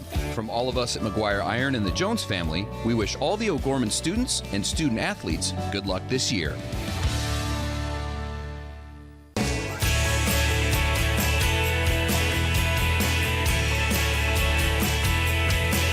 Welcome in one last time to the Knights Locker Room Show, sponsored by Dr. Mark Hagan with Hagan Chiropractic Clinic. Knights a 40-15 loss over Brandon Valley, and we just went through the scoreboard updates. So we have wins from Roosevelt, who's currently sitting at number 2. O'Gorman lost, of course. They should be safe at number 1. But Roosevelt will stay most likely at number 2. And Brandon Valley and Washington, it's really probably going to be a toss-up for 3 and 4, and Brandon might even have a chance at that number 2 spot, again, depending on how all the math goes, and I don't do the math myself, but it'll be very, very tight. Watertown, with the loss to Roosevelt, will definitely be at number 5 no matter what, and it's going to be interesting to see, Dan, who gets that 2, 3, and 4 spot, but like I said, it could be Roosevelt. It might be Brandon. It's probably not going to be Washington, though. Well, Washington will stay 4. I mean, they'll stay 4. So it's going to be the big question: will Brandon Valley move up to 2, Roosevelt drop to 3? That's a big question right there. So we're looking at playing. Aberdeen got beat big time in Pierce. Let's say we play Stevens on. Stevens beats Central. We'll play Stevens, and then let's say Brandon Valley goes up to 2. They'll come down and play Lincoln, and Sioux Falls Roosevelt will be 3. They will play Rapid City Central, and then Washington will play Watertown. Yeah. So that's kind of how the way it looks. That we're kind of speculating. So it's tough to say. Brett says it's going to be Roosevelt number 2. I think it might be Brandon at number 2, just based on my limited knowledge of the algorithm that determines this thing. And beating number 1, and not just it wasn't a 21-20 ball game either. Right. So yeah. I mean, I think that plays a factor. And so, Brett, I'm sorry, I'm to go with Mike on this one. I'll bet you Mountain Dew. All right, hey, there we go. Hey, we can't bet. This is Catholic radio station. Come on, keep it family-friendly, guys. But no, seriously. It's going to be interesting to see who gets 2 and 3. So that being said, Dan and Alex, who would you rather have at number 2? Would you rather have Brandon Valley, who you wouldn't play until the Dome, or would you have Roosevelt, who you could possibly play, or who you wouldn't play till the Dome's? Like, who would you want to play in the playoffs before you got to state, I guess, is what I'm saying. So who do you want to be the 4 seed? Is that what you're saying? Who do you want to be the 3 seed? Well, the 3 seed will play the 2 seed on that side we of the played bracket. 4. So we played Washington. If we're going to be the number right. 1. Oh, we sorry. play Washington. See, I don't do the math well. Okay, so one would play 4. One plays 8, and one would play 4. Unless Washington goes down. Right. So if Washington played Watertown. So if Watertown can have an upset next week against Washington, we would, everything would all switch again. That would throw the big mix into it. Right. So right now, if we number 8, let's say we play Stevens, we beat them, or Rapid City, we beat them. The following, is it Saturday night then? Friday night. The following Friday night, then we would turn around and play Washington at home at the MAC. In the winter, that go to the Dome the following Saturday. So it's 1 and 8 or 1 and 4. So I rather right now 2 and 3. That's fine. If Roosevelt, Brandon Valley switch, it doesn't matter to me right now because we're going to with Washington. Right. But we want Watertown to beat Washington next week. I'd like to see that. Oh, absolutely. I know a young man who played for the Arrows up there, and know his folks, and I would love to see. I'd love to see the Arrows take out the Warriors. And we say that because it'd be most likely easier to beat Watertown than Washington, based on the teams that both of those teams have played. Washington had an infinitely more difficult schedule than Watertown because Watertown played a lot of AA teams. Because it's hard to come back and beat the same team twice in a year. Yes. It's in Sioux Falls especially. It's hard to do that. Agree? Absolutely. I mean, it's kind of unheard of, but it has happened. But it's highly unlikely. Right. So you bring another mix, and we haven't played Watertown for a couple of years, and Watertown's had some upsets. They're not a bad football team. No, absolutely not. Absolutely not. So there's our speculation, folks. We might be dead on, and we might be totally, totally wrong. But who's to say at this point? The numbers will go into the systems overnight. The South Dakota High School Athletics Association will have those final tallies tomorrow morning, most likely. I don't work there, but that's usually how it works. So if you really want to stay up on that, you can head over to SDHSAA.com, South Dakota High School Athletics Association. Activities Association, excuse me. They cover the theater, State 1 Act. Excuse me. And you can pop over there. They'll have the full rankings there. Just follow the tabs and all that, and you should be able to sweep through there. And we'll try to tweet it out too if we find out before everybody else does. So that's what we have. But what we do know is the O'Gorman Knights end the regular season 8-1 with a 40-15 loss to the Brandon Valley Lynx, who moved to 7-2, their final for the regular season. And that's going to do it for tonight's broadcast of O'Gorman Knights football. Thank you so much for tuning in to this game. For Dan Johnson, for Alex High, Brett Byler, and all of us here at Real Presence Radio Network, thanks for listening. I'm Michael Promis, and have yourself a fantastic night. God bless.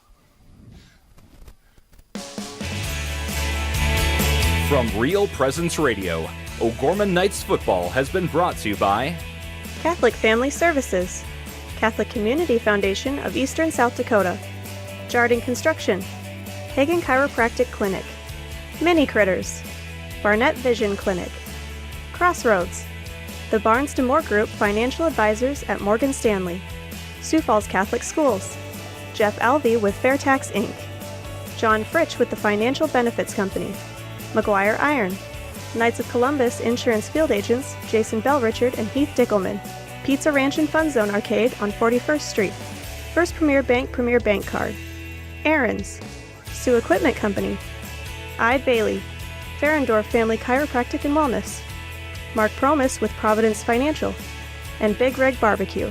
The preceding O'Gorman Knights activity has been a special presentation of Real Presence Radio Network. Now, back to our regularly scheduled programming.